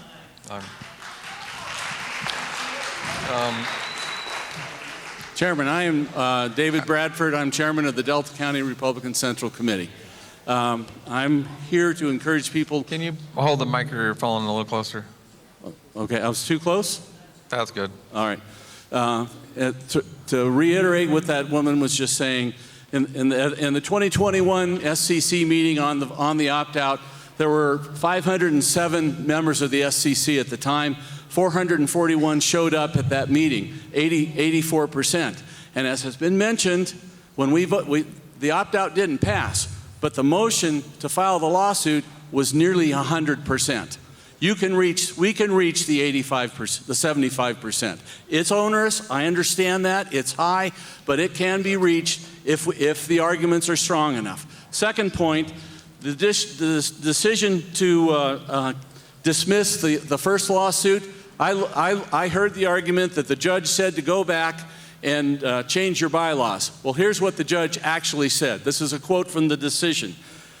The CRP is free to select a closed nomination process, and it is free to amend its bylaws to encourage or require greater participation in its meeting, but for selecting the nomination method. We should be adopting something that requires attendance at this meeting, not trying to turn a non-vote into an affirmative vote. Thank you. Chairman would like to recognize the gentleman in the red shirt. We've got about 2 minutes left. Mr. Chairman, Alden Savoca, Mesa County. I've been coming to the State Central Committee meetings for a long time, probably about 8 years. I'm a small business owner, husband and father now, and I made time to be here. And ever since I've started coming to these meetings, I've been appalled at the fact that so few people either don't show up in person, or technically we could have 100% turnout because of proxies, and that never happens. That's appalling to me, that people don't show up. Now, maybe this isn't the most ideal way to fix that. However, the U.S. Constitution allows the Senate and the House to compel attendance by their members, and the rules in the Senate, for example, allow them to go out, the sergeant-at-arms, to arrest members of the Senate who don't show up, who are trying to either keep a vote from happening or change the outcome of a vote or delay business because they won't show up. I totally agree with the chairman from Delta County that, yeah, we do need to have a way to compel attendance because people should show up. This is an unfortunate state law that requires us to have this threshold. And as far as I know, we can't go out and arrest our members and force them to be here. This is a way, I think, that's legitimate at this point to compel the attendance of the members of this body, or there will be consequences for not attending. Compelling membership, I think, is what this amendment is essentially doing, is compelling membership or imposing a penalty for not doing so. So unless somebody comes up with a better way to compel 100% attendance in a meeting, I am totally for this amendment for the time being. And I've heard people say, oh, well, it might apply to other votes. They might try and do this later to other votes in the Central Committee. I don't think they will, and I would be 100% opposed to that if that ever happened. This is, I think, a necessary amendment for this situation, and I support it. Hi, the chair. Thank you, Mr. Savoca. Chair calls the end of the debate. We're going to call for a rising vote. Pardon? What? All right. Chair would like to recognize Mr. Williams. Before we vote, we want to make sure that we have the correct count for everyone. If you recall, we had a vice chairman's race, and we did where we needed to tally exactly who was here. So what we're going to do temporarily, and I'll give it back to Tom, is we're going to go ahead and recognize Data Jeff, our vice chairman of the Teller Committee, to come up and announce the results, as well as bring up Senator Mark Baisley so that we can have a revised final count on the credentials report. So at this time, Data Jeff, why don't you come on up, and Senator Baisley, if you can make your way up too, we'll go ahead and figure that out. So Data Jeff, go ahead and take the podium right there and announce the results.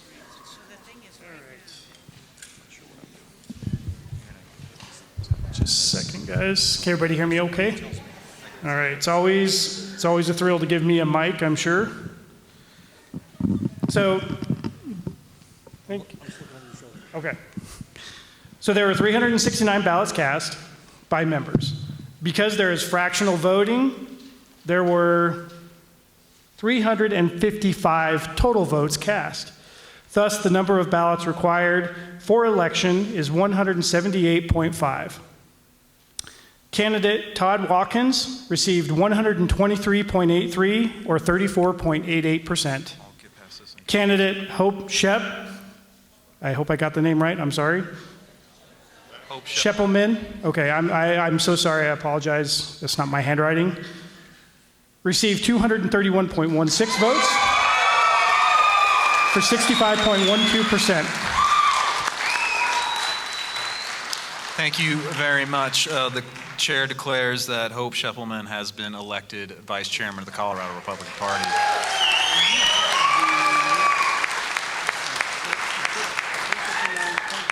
For purposes, and we'll give you some time after we get done with business here, but for purposes of giving you guys a correct count, I will stand at ease for a second while Senator Baisley works that out with the vice chairman of the Teller Committee.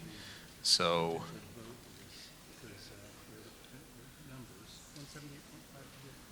How many check marks were there on the list? 369 check marks. Do we need to do an updated credentials report? That's what was suggested by the chairman. The problem is, how many of those were fractional votes? I would just go off the numbers we got. We But we could calculate that later because we have the paint. So make the motion to make it 369, and that will calculate the votes later.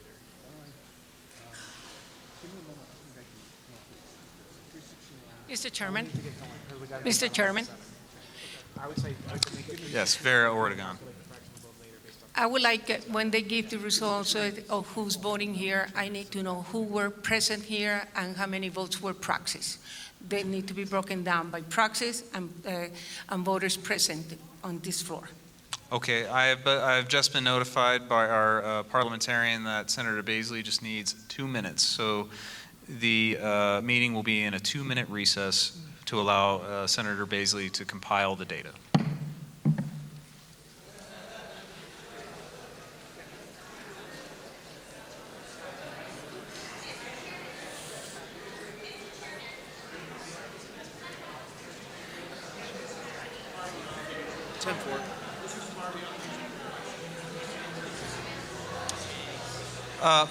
Members, while we're taking this 2 minutes, I had a request from Kathleen Chandler to talk about Prop HH, and so I'll go ahead and recognize her for that.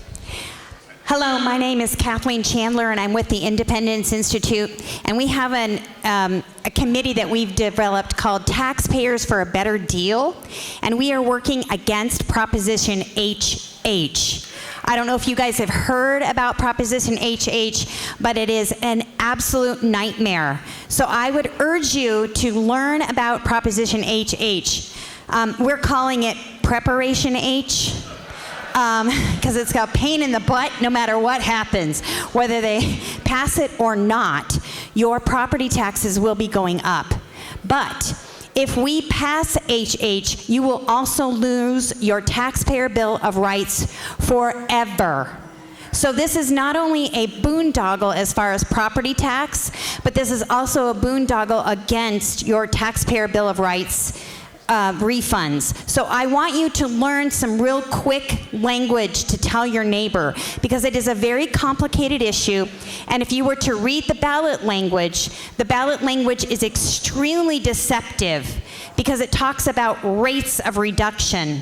And so what they're going to do is they're going to temporarily reduce the rate of the increase. And because they're reducing the rate of the increase, they're going to call that a tax decrease for you. And that is not true. It is a reduction in the rate of the increase, but you're still going to have an increase in your property taxes. So we need to educate the voters around us that the language is deceptive enough that we need to explain to them that no matter what happens, whether HH passes or HH fails, we will still have the largest property tax increase ever in the state of Colorado. And if it passes, we will also lose your taxpayer bill of rights in the future. And that is very, very, very important. There are other things that HH does. If you want to know the details, please go to our YouTube site, which is the Independence Institute YouTube page. Ben Murray has done 8 5-minute videos on taxes, how they're calculated, and it's extremely important information. So go there, look at his videos so that you can help educate your voters. Please, this is paramount to the health of Colorado and to our taxpayer bill of rights. So thank you. Thank you, Kathleen. Okay, we're going to get back to order here. If everyone who might be in the atrium or in the hallways, please make your way back here and sit down so we can finish up our business. The chairman recognizes Senator Baisley for the purpose of giving us an updated credentials report. Thank you, Chairman Williams. I have an update. So, Mr. Chairman, positively, the number of votes, potential votes, is 356.84. 356.84 is the total votes present. 356.84. And I move for the adoption, let me just put it this way, put it in better, the Credential Committee, I on the behalf of the Credential Committee move that we update the total votes to 356.84. Thank you. The motion has been made by Chairman Senator Mark Baisley. It does not require a second. All in favor of updating the credentials report as reported by Senator Baisley, say aye. Aye. All opposed? The ayes have it. Mr. Chairman? Senator? I recognize Senator Baisley. Thank you, Mr. Chairman. I should have mentioned this earlier. Gives me a little more confidence here. The original, if you might recall, was 355 total potential. No, we had 341. I apologize. 341.166, now 356. So not horrifically off, but off, and I feel real good about this number. Thank you, Mr. Chairman. I think we have a question, Senator Baisley. Go ahead, Farrah. Senator, yes. Again, of these votes, how many are present here and how many are proxies? We need to know that. So I do not have those numbers. So, sorry, I'm going to have to ask folks to add that up. That's not something that we were adding up as we will count the proxy forms that were given to us, and then we will compare it to that, and we will provide that information to the committee. And how are you going to provide that information? Mr. Chairman? Go ahead. So I do have the number. The total number was 369 people present. That's not the number of votes. That's the number of people present, or people, the number that's represented. That's represented. I need to know how many people present that are voters, right, and how many proxies we got. I would like to know that too. It's a good curiosity number, but I don't. The chair will request that Senator Baisley provide that specific answer for you before the conclusion of the meeting. I think everyone here wants to see that. So, all right, ladies and gentlemen, we're going to get back to Amendment 7, and in keeping with my promise, since I came out in support of the Bonnewell Amendment, I will go ahead and hand the gavel back to Tom Bjorklund so that we can get to the final vote, to my understanding. So Tom Bjorklund,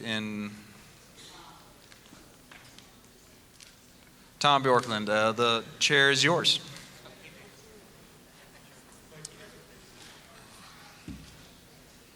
Okay.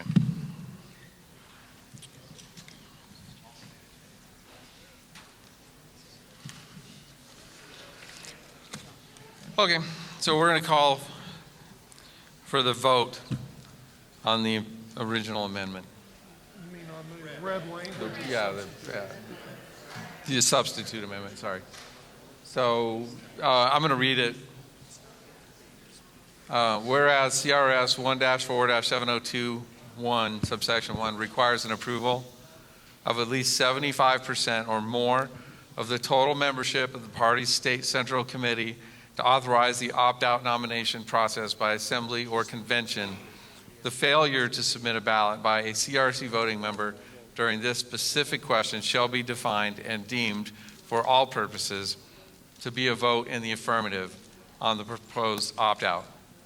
A failure to submit a ballot under this section shall not include a CRC voting member who is not present at a meeting at which the opt-out question comes up and who chooses to be present by proxy as permitted by Section D of Article 8 of these bylaws. This Section E, Article 8, shall not apply to any other question or vote. Oh, very good. It's getting blocked.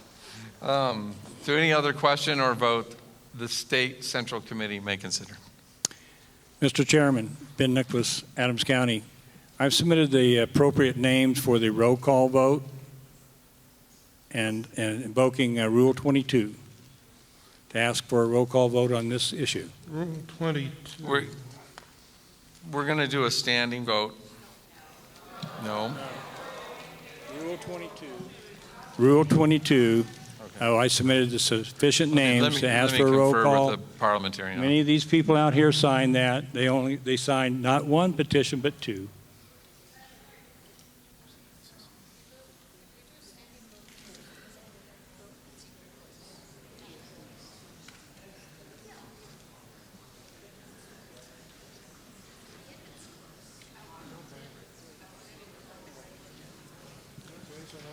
The chair would like to recognize the parliamentarian. Just so that everybody's on the same page, I would like to just read the rule and explain what the possibilities are for this vote. If you look at meeting rule number 22, it says, except in the election of officers, voting shall be by voice vote, standing vote, or hand vote, unless a roll call is requested by 45 or more voting members. Under our bylaws, it states that if we do the roll call vote, here is how that process would proceed. We would divide the room into counties, and a county chair or county representative would take the votes of everybody within that county and take that down on a piece of paper. We would then go through the counties alphabetically and get the votes from each county on a county by county breakdown. So for example, Fremont County, 6 in favor, 4 against. El Paso County, 10 against, 20 in favor. You know, we would just go through county by county. We would also have to calculate how to get the roll call from people who represent districts, like the congressional districts, as well as state representatives or state senators. So we might need to group the representatives together and the senators together to do that as a roll call vote. So that would be the procedure for a roll call vote under our bylaws. Would you agree with that? I do. And so, that is if it is demanded by 45 members. It has been.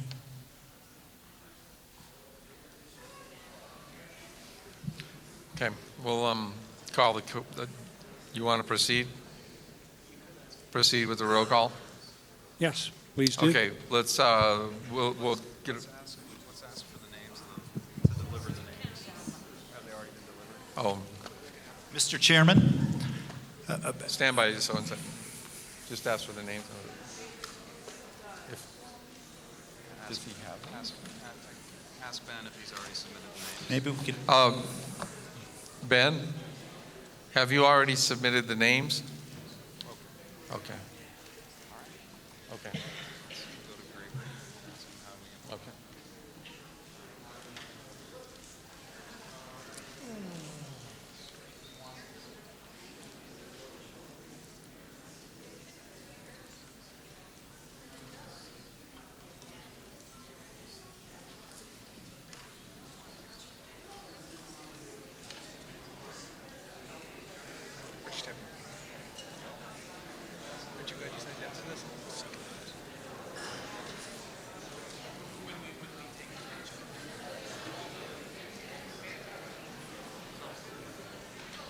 Okay, so more than 45 members have submitted a demand that there be a roll call vote on this question, and so therefore we will abide by our bylaws. My recommendation is that across the back of the room, you find your county with A for Adams over here and W for Weld over here. In order to facilitate this roll call vote, we're going to need to gather in our counties. And my recommendation is that if you are a state representative or a state senator or a congressional district, that you join the county of your residency. So that way we're only listing down the counties. So I recommend at this time that we're going to need to have A over here, and we'll just have the alphabet go across the back of the room. If your county chair, excuse me for one more minute, excuse me. If your county chair is available, they should count the votes for everybody in that county. And if the county chair is not available, please have somebody do it. And here's how this is going to work, okay? We're going to do one vote first with everybody just voting for yourself and proxies that are in that county. We are then going to have to do a second tally for proxies if you don't happen to live in that county. So for example, if a state, and actually let's do that separately and we'll ask those people to come up. If you're carrying a proxy of somebody who doesn't live in your county, we'll do that on the stage, okay? So are there any questions about the procedure for this roll call vote? Point of inquiry. For how do we, are the county chairs then to calculate the fractionals? Yes, the county chairs will also need to calculate the fractionals. Further point of inquiry?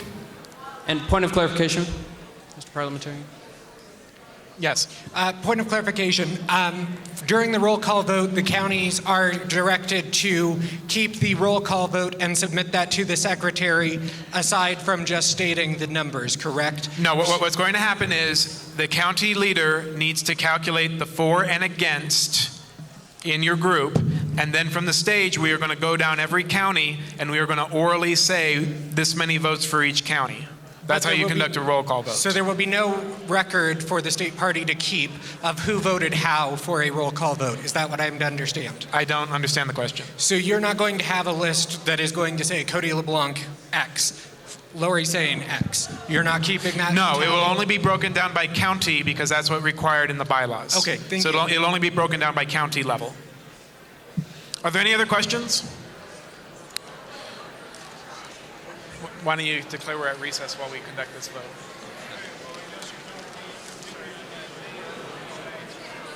I guess not. Thank you. Go ahead. You say we're in recess while the vote is being conducted. All right, we are currently I have in a question. recess while the vote is being conducted. I have a question.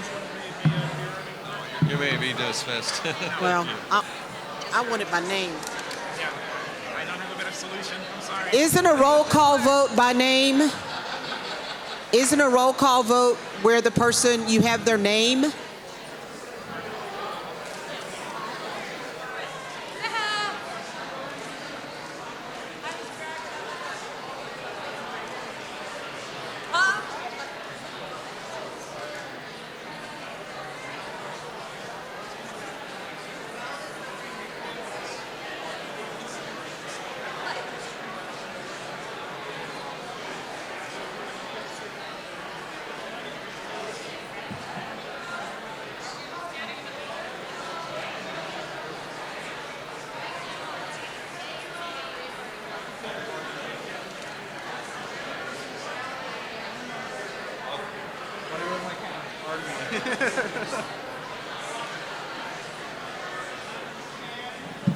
I'd like to make a motion. Well, he just told me I have to make a motion.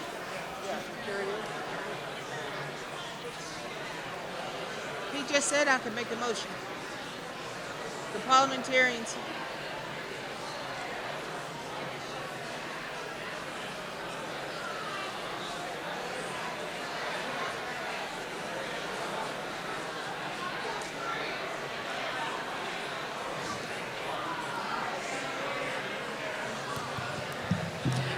El Paso County, we're in the atrium.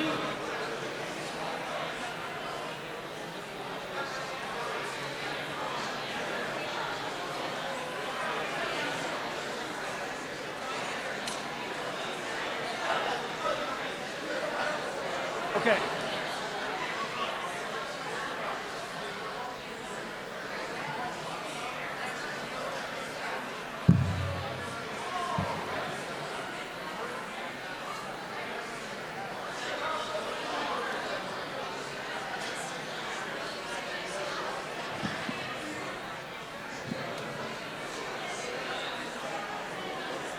Jefferson County, we are in row H in the middle here. Start in row H and go backwards for Jefferson County. Thank you.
You know, that's a really good question. Yeah, because you don't have 100% of your board accounted for. Let me ask that.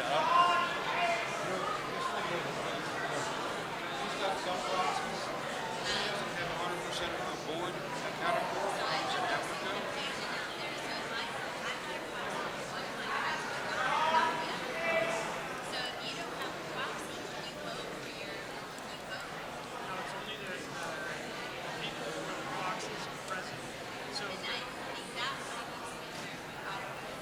Yeah, I do too.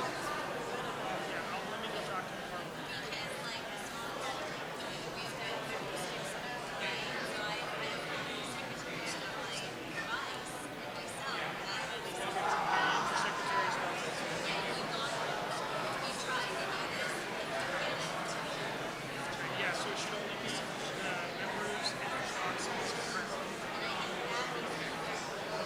That's a great.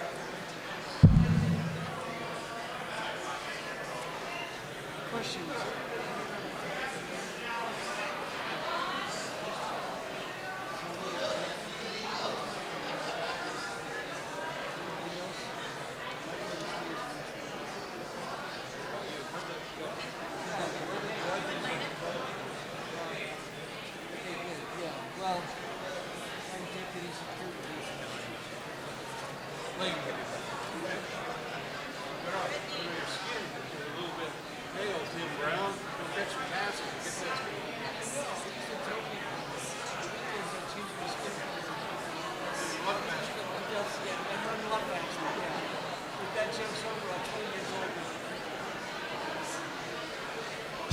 Point of clarification, just a point of clarification for our members. For this tally, we must only vote members who are present in person or proxy. If someone has left, you cannot count their vote. Listen! So you may only tally votes of individuals who are in person or by proxy. No one else. Thank you. Yes, the proxy must have been properly handled through Mark Baisley and his process.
Is Darwin Hayes available?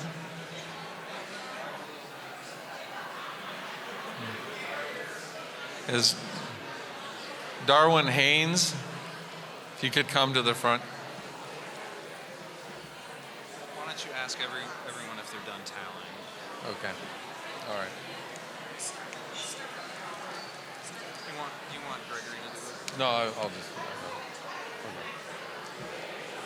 Is everybody done tallying the votes? Okay. All right.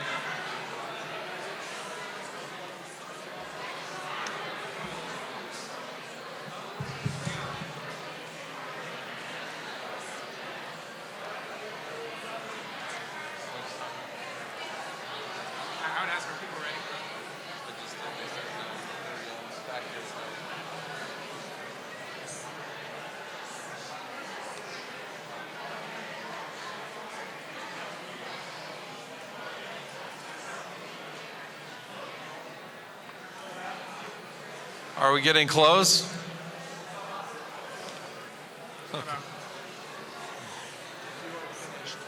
please line up at this microphone in alphabetical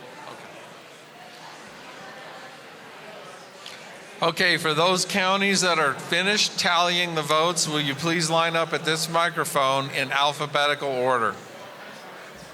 Adams, et cetera.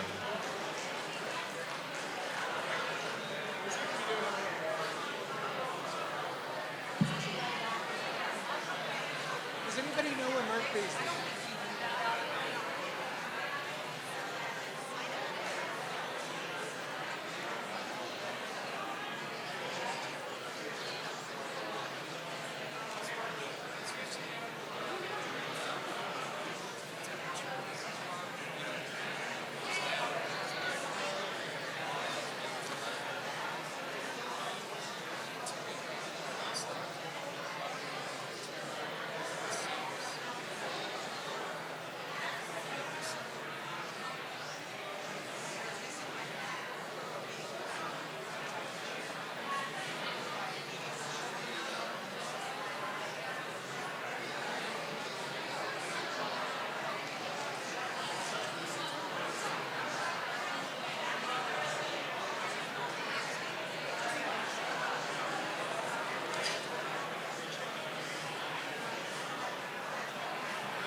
I just didn't hear what you said originally.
Just double checking that everyone's in alphabetical order. Adams? Sounds right. If I know my alphabet.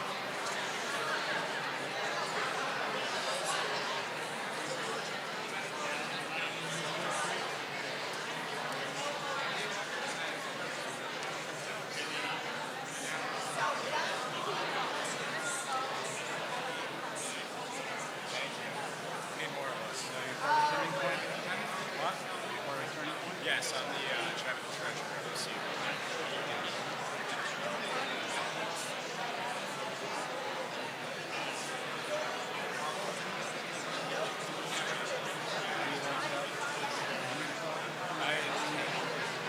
Your answer. Yeah, the person lives in your county. The only ones who are counted.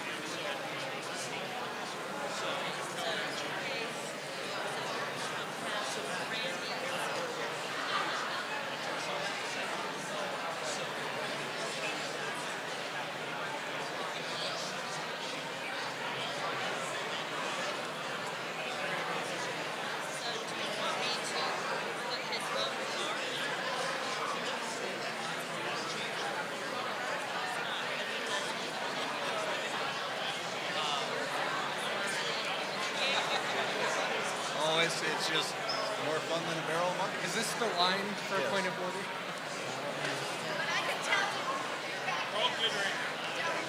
You're at the end of the line.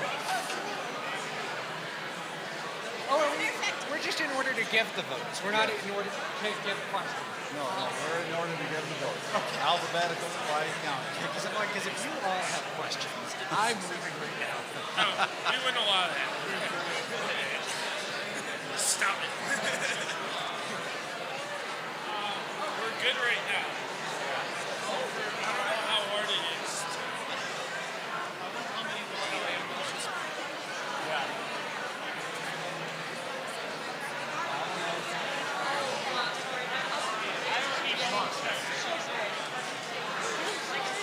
We all need sleep.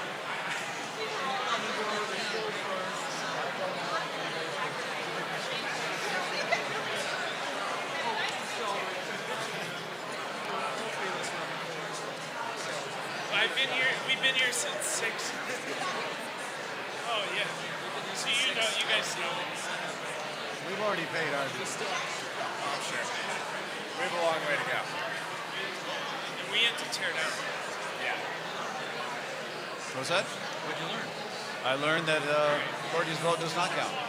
Say what? Her vote does not count. Okay.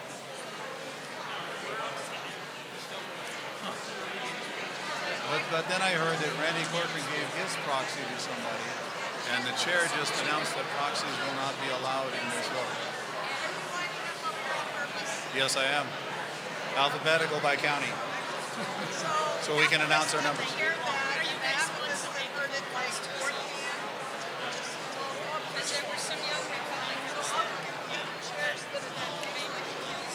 Is everybody ready to vote? All I know is that Courtney's vote doesn't count. And he That's all I knows. care about. Not going to worry about any other rules. Okay. What was the other Well, no other. it's not just county chairs.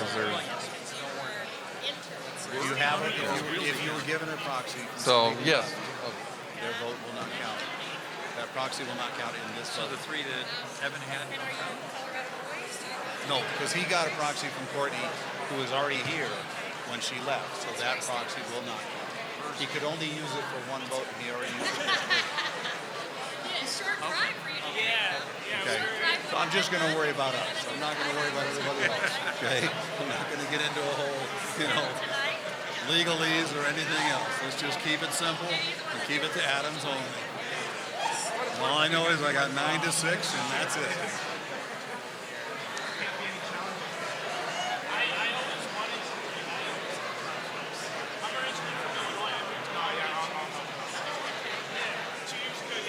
Should we identify ourselves? Where you have to identify yourself. I'm a junior in grade. Like what authority I have? I don't know if you say it's fair. Works.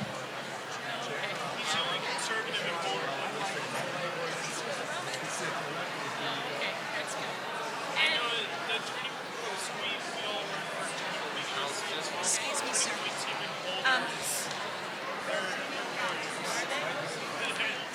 Could you get some guys? There's some drivers. Let us know if we're going too fast.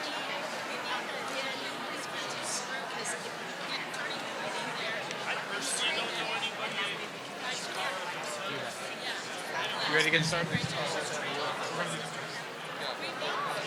We're gonna. Yes. We're gonna have a cleared off. We're gonna add the chair as one if they haven't already. Number 75, take all this one. Is 1 square mile. You ready to do this?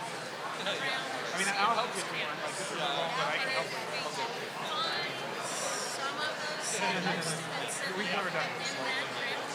they can have One will call us back to one very loudly.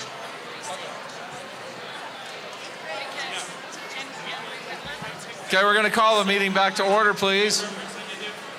Everybody, sit down. If you're not up here voting, please be quiet. Sure. Okay, everybody, we're calling the meeting back to order. So, The county representatives pay attention. okay, yeah, everybody pay attention. County representatives are going to vote. There are certain cross-county voters that have proxies in, for example, a House district that are in multiple counties, we're going to do them first. And then we're going to defer to the counties. Okay, we'll start with Adams, but right now we will start with which one do you want to start with? I'm going to turn this over to our parliamentarian. No worries. So is there anybody over here who has a vote that they were not able to cast because it was in a different county? Yes. Actually, I would prefer if you didn't say the name. I just want to hear one affirmative vote or one negative vote or present and which county it applies to. Sorry, I apologize. We'll do you next. Let's have you go first. No, in which county? The person lives in Larimer? Where's my Larimer representative? Please, will you add one no vote? Please add one no vote for somebody who is in a proxy from a different county. Do you understand? Next. Garfield County, yes or no? No? Garfield County representative? Please, will you add one no vote? Do you understand? Please add one no vote to Garfield County. Thank you. Next. Larimer County representative, add one more no vote, please. Next. Los Animas County. Where's my Los Animas County representative? Los Animas County representative? Right there. Please come over here so that you can report your tally. And please add one no vote. Did you get that? Added one no vote. La Plata? La Plata representative? Please add one yes vote. Yes?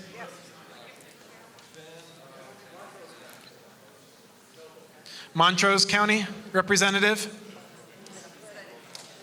Montrose County representative? That may be. Is there a representative here from Montrose County? Was that a yes or a no vote? It's a no vote. Please add one no vote to your tally. Are there any other votes that were a person representing a different county? Is there any objection to how we just handled that? All right, at this time, we will now take the tally, starting with Adams County. So please try to roughly get in alphabetical order. Adams County, please report the number of yes votes and the number of no votes, and if anybody voted present. Daniel Belfontaine, Chairman of Adams County. 9 yes votes, 6 no. Adams County, 9 yes votes, 6 no votes. Alamosa County. Alamosa County Chair Cheryl O'Dowd, 3 yes votes, 1 no vote. Alamosa County, 3 yes votes, 1 no vote. Arapahoe County. I'm Ann Rowland, Chair for Arapahoe County. Arapahoe County has 14 yes votes and 10 no votes. Arapahoe County, 14 yes votes. 10... Oh, I'm so sorry, that's reversed. It is 14 no votes and 10 yes votes. I apologize. Let's get it straight. 14 no, 10 yes. Arapahoe County, 10 yes votes, 14 no votes. Correct. Archuleta County. Rick Walker, Chair, Archuleta County. We have 3 yes votes. That's all. Archuleta County, please. Archuleta County, 3 yes votes, 0 no votes. Baca County. Baca County has 3 yes votes. Baca County has 3 yes votes, no votes. Bent County. Ken Valdez, Chairman, 3 yes votes. Bent County is 3 yes votes, 0 no votes. Boulder County. Tara Menza, Boulder County Chair, 8 yes votes, 2 no votes. Boulder County, 8 yes votes, 2 no votes. Broomfield County. Ben Vager, Chairman of Broomfield County. We have 5 no votes. Broomfield County, 0 yes votes, 5 no votes. Chaffee County. Is there a representative for Chaffee County? We'll come back to that. Cheyenne County. Cheyenne County has 4 yes votes. Cheyenne County has 4 yes votes, 0 no votes. Clear Creek County. Clear Creek County has 3 yay votes. Clear Creek County has 3 yes votes, 0 no votes. Conejos County. Lawrence Martin, Canales Chair, 2 yes, 1 no. Conejos County, 2 yes votes, 1 no vote. Castilla County. Is there a representative from Castilla County? Crowley County. Custer County. Custer has 2 no. Custer County, 0 yes votes, 2 no votes.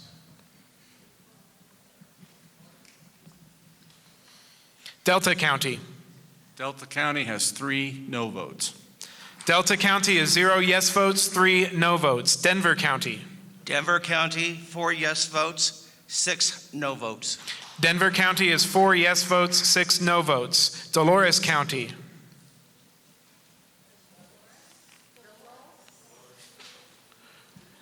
Douglas County.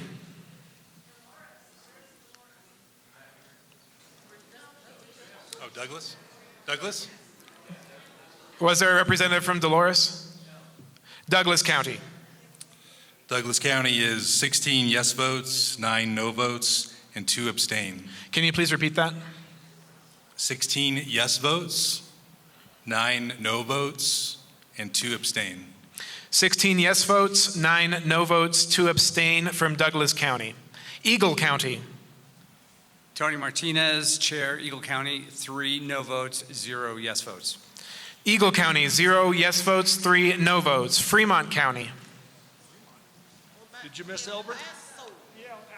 Oh, I'm sorry. I'm reading a list off Wikipedia. And the text is really small. El Paso County. Did you miss Elbert? Yeah, okay, we'll do Elbert.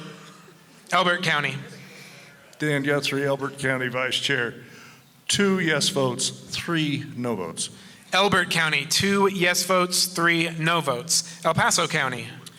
Vicki Tompkins, Chair of El Paso County, and we did a roll call vote.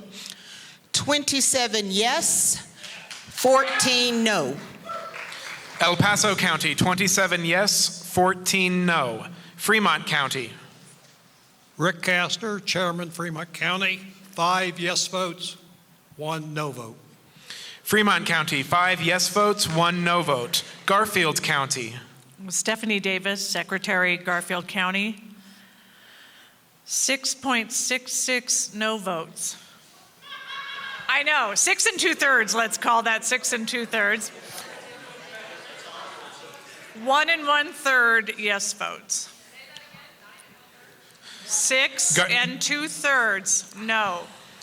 1 1/3 yes. Garfield County, 1 1/3 yes, 6 2/3 no. Gilpin County. Marie Morris, Chair of Gilpin County, 2 yes votes. Gilpin County, 2 yes votes, 0 no votes. Grant County. Carolyn Hewitt, Secretary, 3 yes votes. Grant County, 3 yes votes, 0 no votes. Gunnison County. Gunnison County, 2 no votes. Gunnison County, 0 yes votes, 2 no votes. Hinsdale County. I'm sorry, Gunnison County. Oh, you just did Gunnison. Hinsdale County. Is there a representative? Huerfano County. Huerfano County, home of the Great American Gun Show coming up, sponsored and run by the GOP. Sorry about that. 3 no votes, 0 yes votes. Huerfano County, 0 yes votes, 3 no votes. Jackson County. Jefferson County. The wonderful county of Jefferson, Liz Veter, Vice Chair. We had 19 for, 1 present, and 3 against. Jefferson County, 19 in favor, 3 no, 1 abstention. Kiowa County. Kit Carson County. Kit Carson County, Diane Hom, Chairman. 1 yes, 2 no. Kit Carson County, 1 yes, 2 no. La Plata County. Vanessa Ruggles, second vice chair. We have 4 yes, 1 no. La Plata County, 4 yes, 1 no. Lake County. Lake County, Dr. Whitney Smith, 0 yes, 3 no. Lake County, 0 yes, 3 no. Larimer County. Kristen Grazier, Chairman of Larimer County. We have 7 yes votes and 5 no votes. Larimer County, 7 yes votes, 5 no votes. Los Animas County. 3 no votes. Los Animas County, 0 yes votes, 3 no votes. Lincoln County. Ardith James, Chairman of Lincoln County. 0 yes, 3 no. Lincoln County, 0 yes votes, 3 no. Logan County. Logan County, Josh Sonnenberg, Chairman, 3 no votes. Logan County, 0 yes votes, 3 no votes. Mesa County. Alice Bumgarner, Chair, Mesa County, 2 for, 11 against. Mesa County, 2 yes votes, 11 no votes. Mineral County. Eric Grossman, Chair, 2 yes votes. Mineral County, 2 yes votes, 0 no votes. Moffett County. Montezuma County. Casey McClellan, Chair, 3 yes votes. Montezuma County, 3 yes votes, 0 no votes. Montrose County. Montrose County, 3 yes votes, 2 no votes. Montrose County, 3 yes votes, 2 no votes. Morgan County. Morgan County, Dusty Johnson, Chairman, 3 no votes. Morgan County, 0 yes votes, 3 no votes. Otero County. Stephanie Garbo, Chair, 3 no votes. Otero County, 0 yes votes, 3 no votes. Ouray County. Kevin Wilson, Vice Chair, Ouray, 3 yes votes. Ouray County, 3 yes votes, 0 no votes. Park County. Amy Mitchell, Chair, Park County, the center of the state, 3 yes votes. Park County, 3 yes votes, 0 no votes. Phillips County.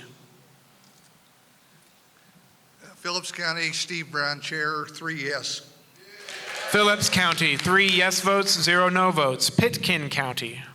Pitkin County, 3 no votes. Pitkin County, 0 yes votes, 3 no votes. Prowers County. Pueblo County. Michelle Gray, Chair, Pueblo County, 10 yes votes, 1 no vote. Pueblo County, 10 yes votes, 1 no vote. Rio Blanco County.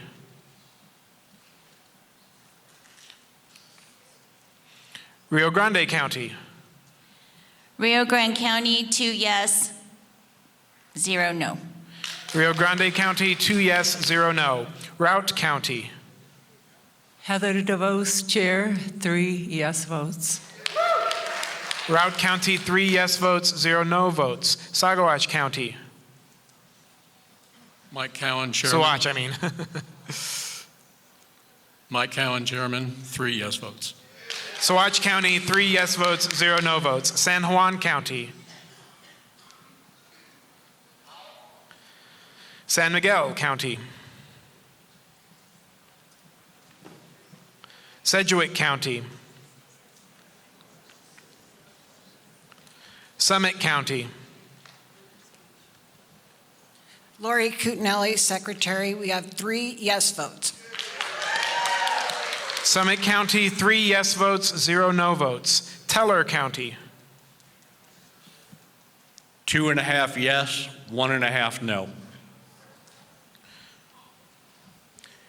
Teller County, 2.5 yes, 1.5 no. Washington County. Gina Millerimi, Vice Chair. Washington County has 0 yes, 4 no. Washington County, 0 yes, 4 no. Weld County. Hunter Rivera, Weld County, 3 yes, 16 no's.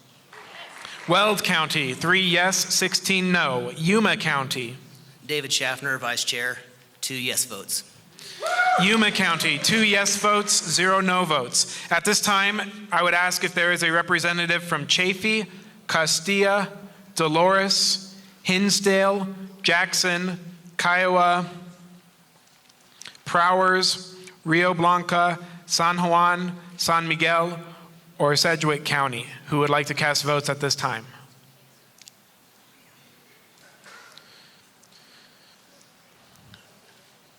With permission, Mr. Chair, it's time to declare the roll closed. Thank you, everybody. Give yourselves a round of applause. We have not done a roll call vote in 10 years.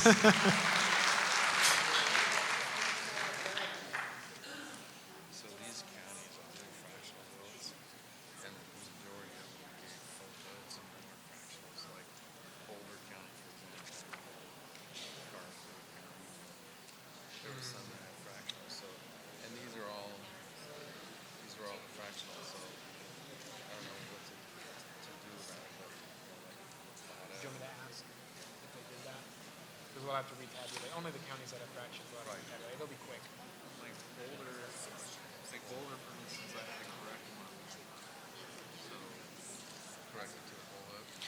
For counties that have fractional votes, if the chair did not take that into account when counting fractional votes, we need to make that correction at this time. So this only affects a couple counties. If you're a county that has fractional votes, you need to only count the fractional votes and not the whole votes for people who have fraction votes. Are there any counties who need a few minutes to make that correction?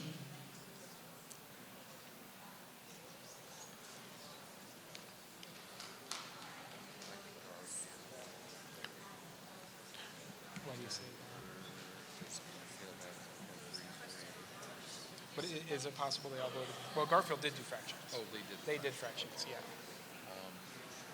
Denver I mean, it's possible they all voted. I mean, I could ask if you want, but it's possible they all voted the same way.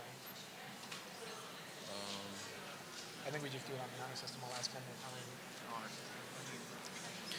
We'll ask one more time. Are there any counties that need to correct for fractional voting? In that case, the teller committee will add up the roll.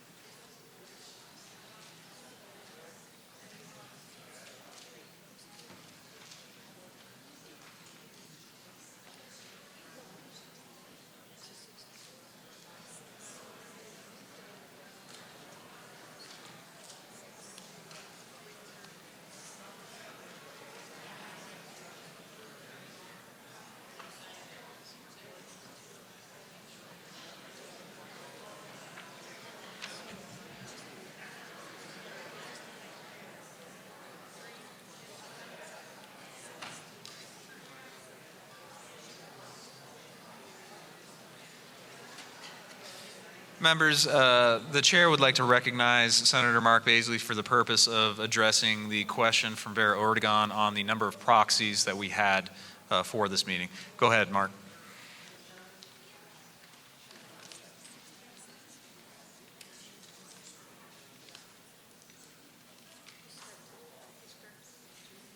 Thank you, Mr. Chairman. National Committee woman, oh, you are there, okay.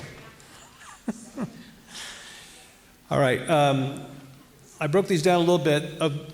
The number of proxies total is 180, and that's out of the 369 members represented. So that is 49% of those present, 44% of the total CRC membership. So I'll repeat all that. 180 proxies out of the 369 folks represented here today, and that is a 49% of all of those present were proxy votes, and 44% of the total CRC membership were proxies today. You're very welcome, madam. You okay?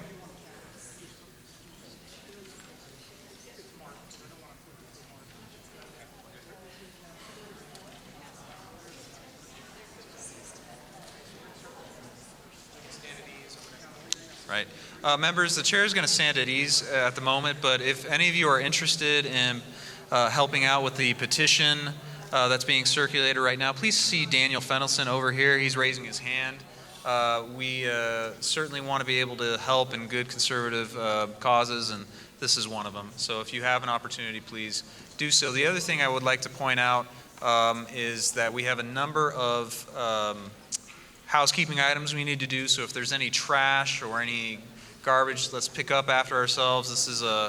This facility was given to us, and we want to make sure that we're good guests. So if you have any trash or anything like that, please pick it up, and we will have a tally momentarily. And I'm going to go ahead and recognize Raymond Garcia. He wants to plug his website. They forgot to do that early on, so just to kill time, we'll go ahead and allow that while we wait. Thank you. Thank you guys very much. I'm sorry about that. When I was up here before, when Greg Lopez gave his riveting speech, I totally mistook it by telling you guys to come to ColoradoHispanicRepublicans.org. That's our website, ColoradoHispanicRepublicans.org, and we'd love to have everybody here be members. A lot of times when I tell people they can be a member of the Colorado Hispanic Republicans, they say they're not Hispanic. I say, do you like tacos? You're Hispanic. We'd love to have you. So please go. Coming up. Give me a second. So we'd love to have you, and please join. I said that we need all memberships because nobody can do everything, but everybody can do something. We need your help. So please join and help us. Then the next thing I have is on September 14th, the Colorado Hispanic Republicans is going to put on a Hispanic Heritage Dinner. This is September 14th, and this is at the Bella Sierra Event Center in Brighton. So it's basically going to be a yearly thing. We're going to do it every year. It's going to be like the Lincoln County Dinner, or the Lincoln Dinner.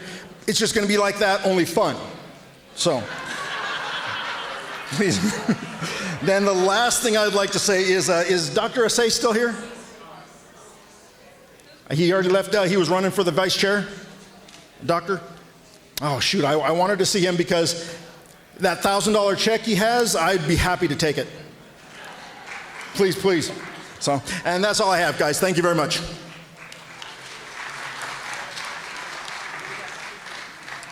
Okay, we're nearly done here. Like I said, once we have this tally, we're going to go ahead and conclude business very quickly after that. But we'll go ahead and stand at ease. Feel free to stretch your legs or whatever, but we'll have results fairly soon. I have Oh, that's right. I'm so sorry. In all the chaos, I forgot. I'll tell you what. The chair recognizes Hope, our new vice chair woman, to have a few remarks. Yes. Come on. You can come this way. It's fine. Go ahead and use my podium, and I'm sorry I forgot about it. Go ahead. Congratulations. Thank you so much. I just want to say, well, first and foremost, I did not do this. It's actually my higher power that did this and brought everybody together. I do want to say thank you so much to La Plata County. The people that came and traveled so far and has really been there for me in this campaign. I really want to say thank you so much to Todd Watkins. Todd was a huge inspiration in all of this. He truly is a go-getter, and I really would hope that we can work together. I really want to make sure that we have a very succinct team here. And to all of you who traveled so far, from the bottom of a very grateful Western Slope, small town girl, I just want to say thank you.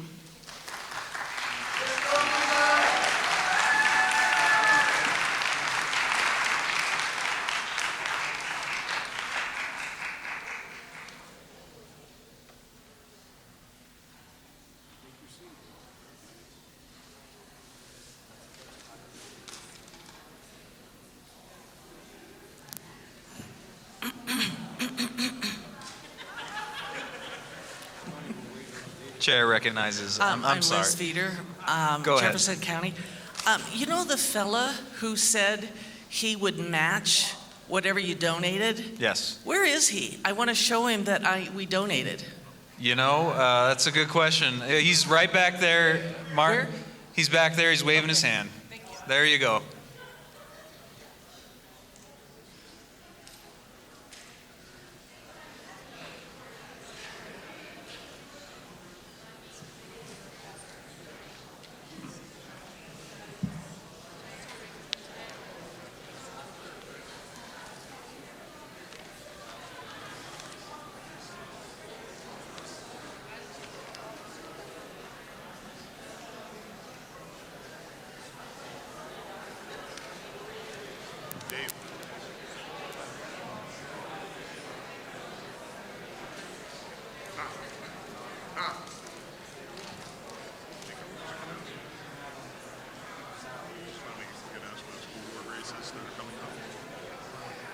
Yeah, that we're not talking about them, but we need to.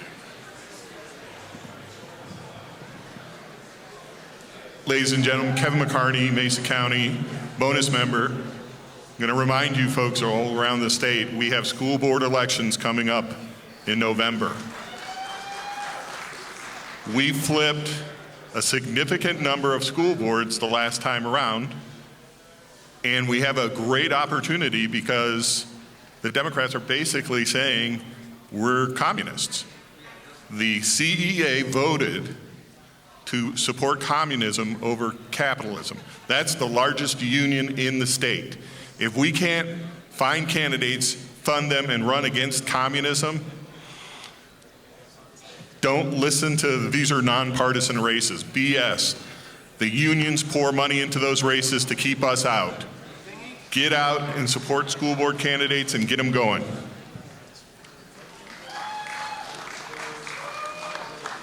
Committee members, my name is Tara Menza. I'm the Boulder County Republican Chair. Just a little announcement. We are going to have our Lincoln dinner on October the 19th. It's a lights, camera, take action event. It's going to be a gala featuring our guest speaker, Justin Folk, who is the director of What is a Woman? Does anybody here know what a woman is? Our MC is going to be Deborah Flora, who is a fabulous MC, and she is from Lamplight Entertainment, and Whose Children Are They? So hopefully you guys have seen those movies. They're great.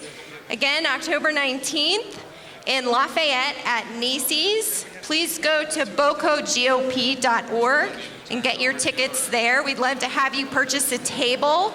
And then I also have some flyers. Hi there, this is Linda Pines Bissett. I'm in Jefferson County. I just want to encourage all of us to be voting on Election Day. We have a constitutional election day, not election season. I would like to encourage you to get out of your car and to go into the building and to vote on a paper ballot, not on the ballot marking devices, because those are known to have fraud. CISA has issued warnings. Our clerks and Secretary of State are ignoring that. So please, vote in person on Election Day. Please vote inside on a paper ballot, because this gives other people less chance to know how many of us got out there and voted for our candidates. Okay, we're going to come back to order now. The chair recognizes the vice chairman of the Teller Committee for the purpose of providing us the results on the Amendment 7. Go ahead. All right. There were 336 ballots cast. 221.76, which represents 2/3, were needed for the motion to pass. The noes were 149.16. The yeses were 186.83. The chairman declares that the motion fails for lack of receiving a 2/3 required vote. We have a few housekeeping items before we wrap up here. I just want to thank everyone for spending your entire day. Thank you for your cooperation. Please pick up after yourself, and please make sure that if you have any questions, come find me. We'll be sticking around. Seeing that there is no further business before the Colorado Republican Central Committee, the Colorado Republican Committee special meeting is adjourned. Can I make one announcement. Oh. La Plata County's Lincoln Day dinner is September 23rd. Lauren Bobert and Matt Getz.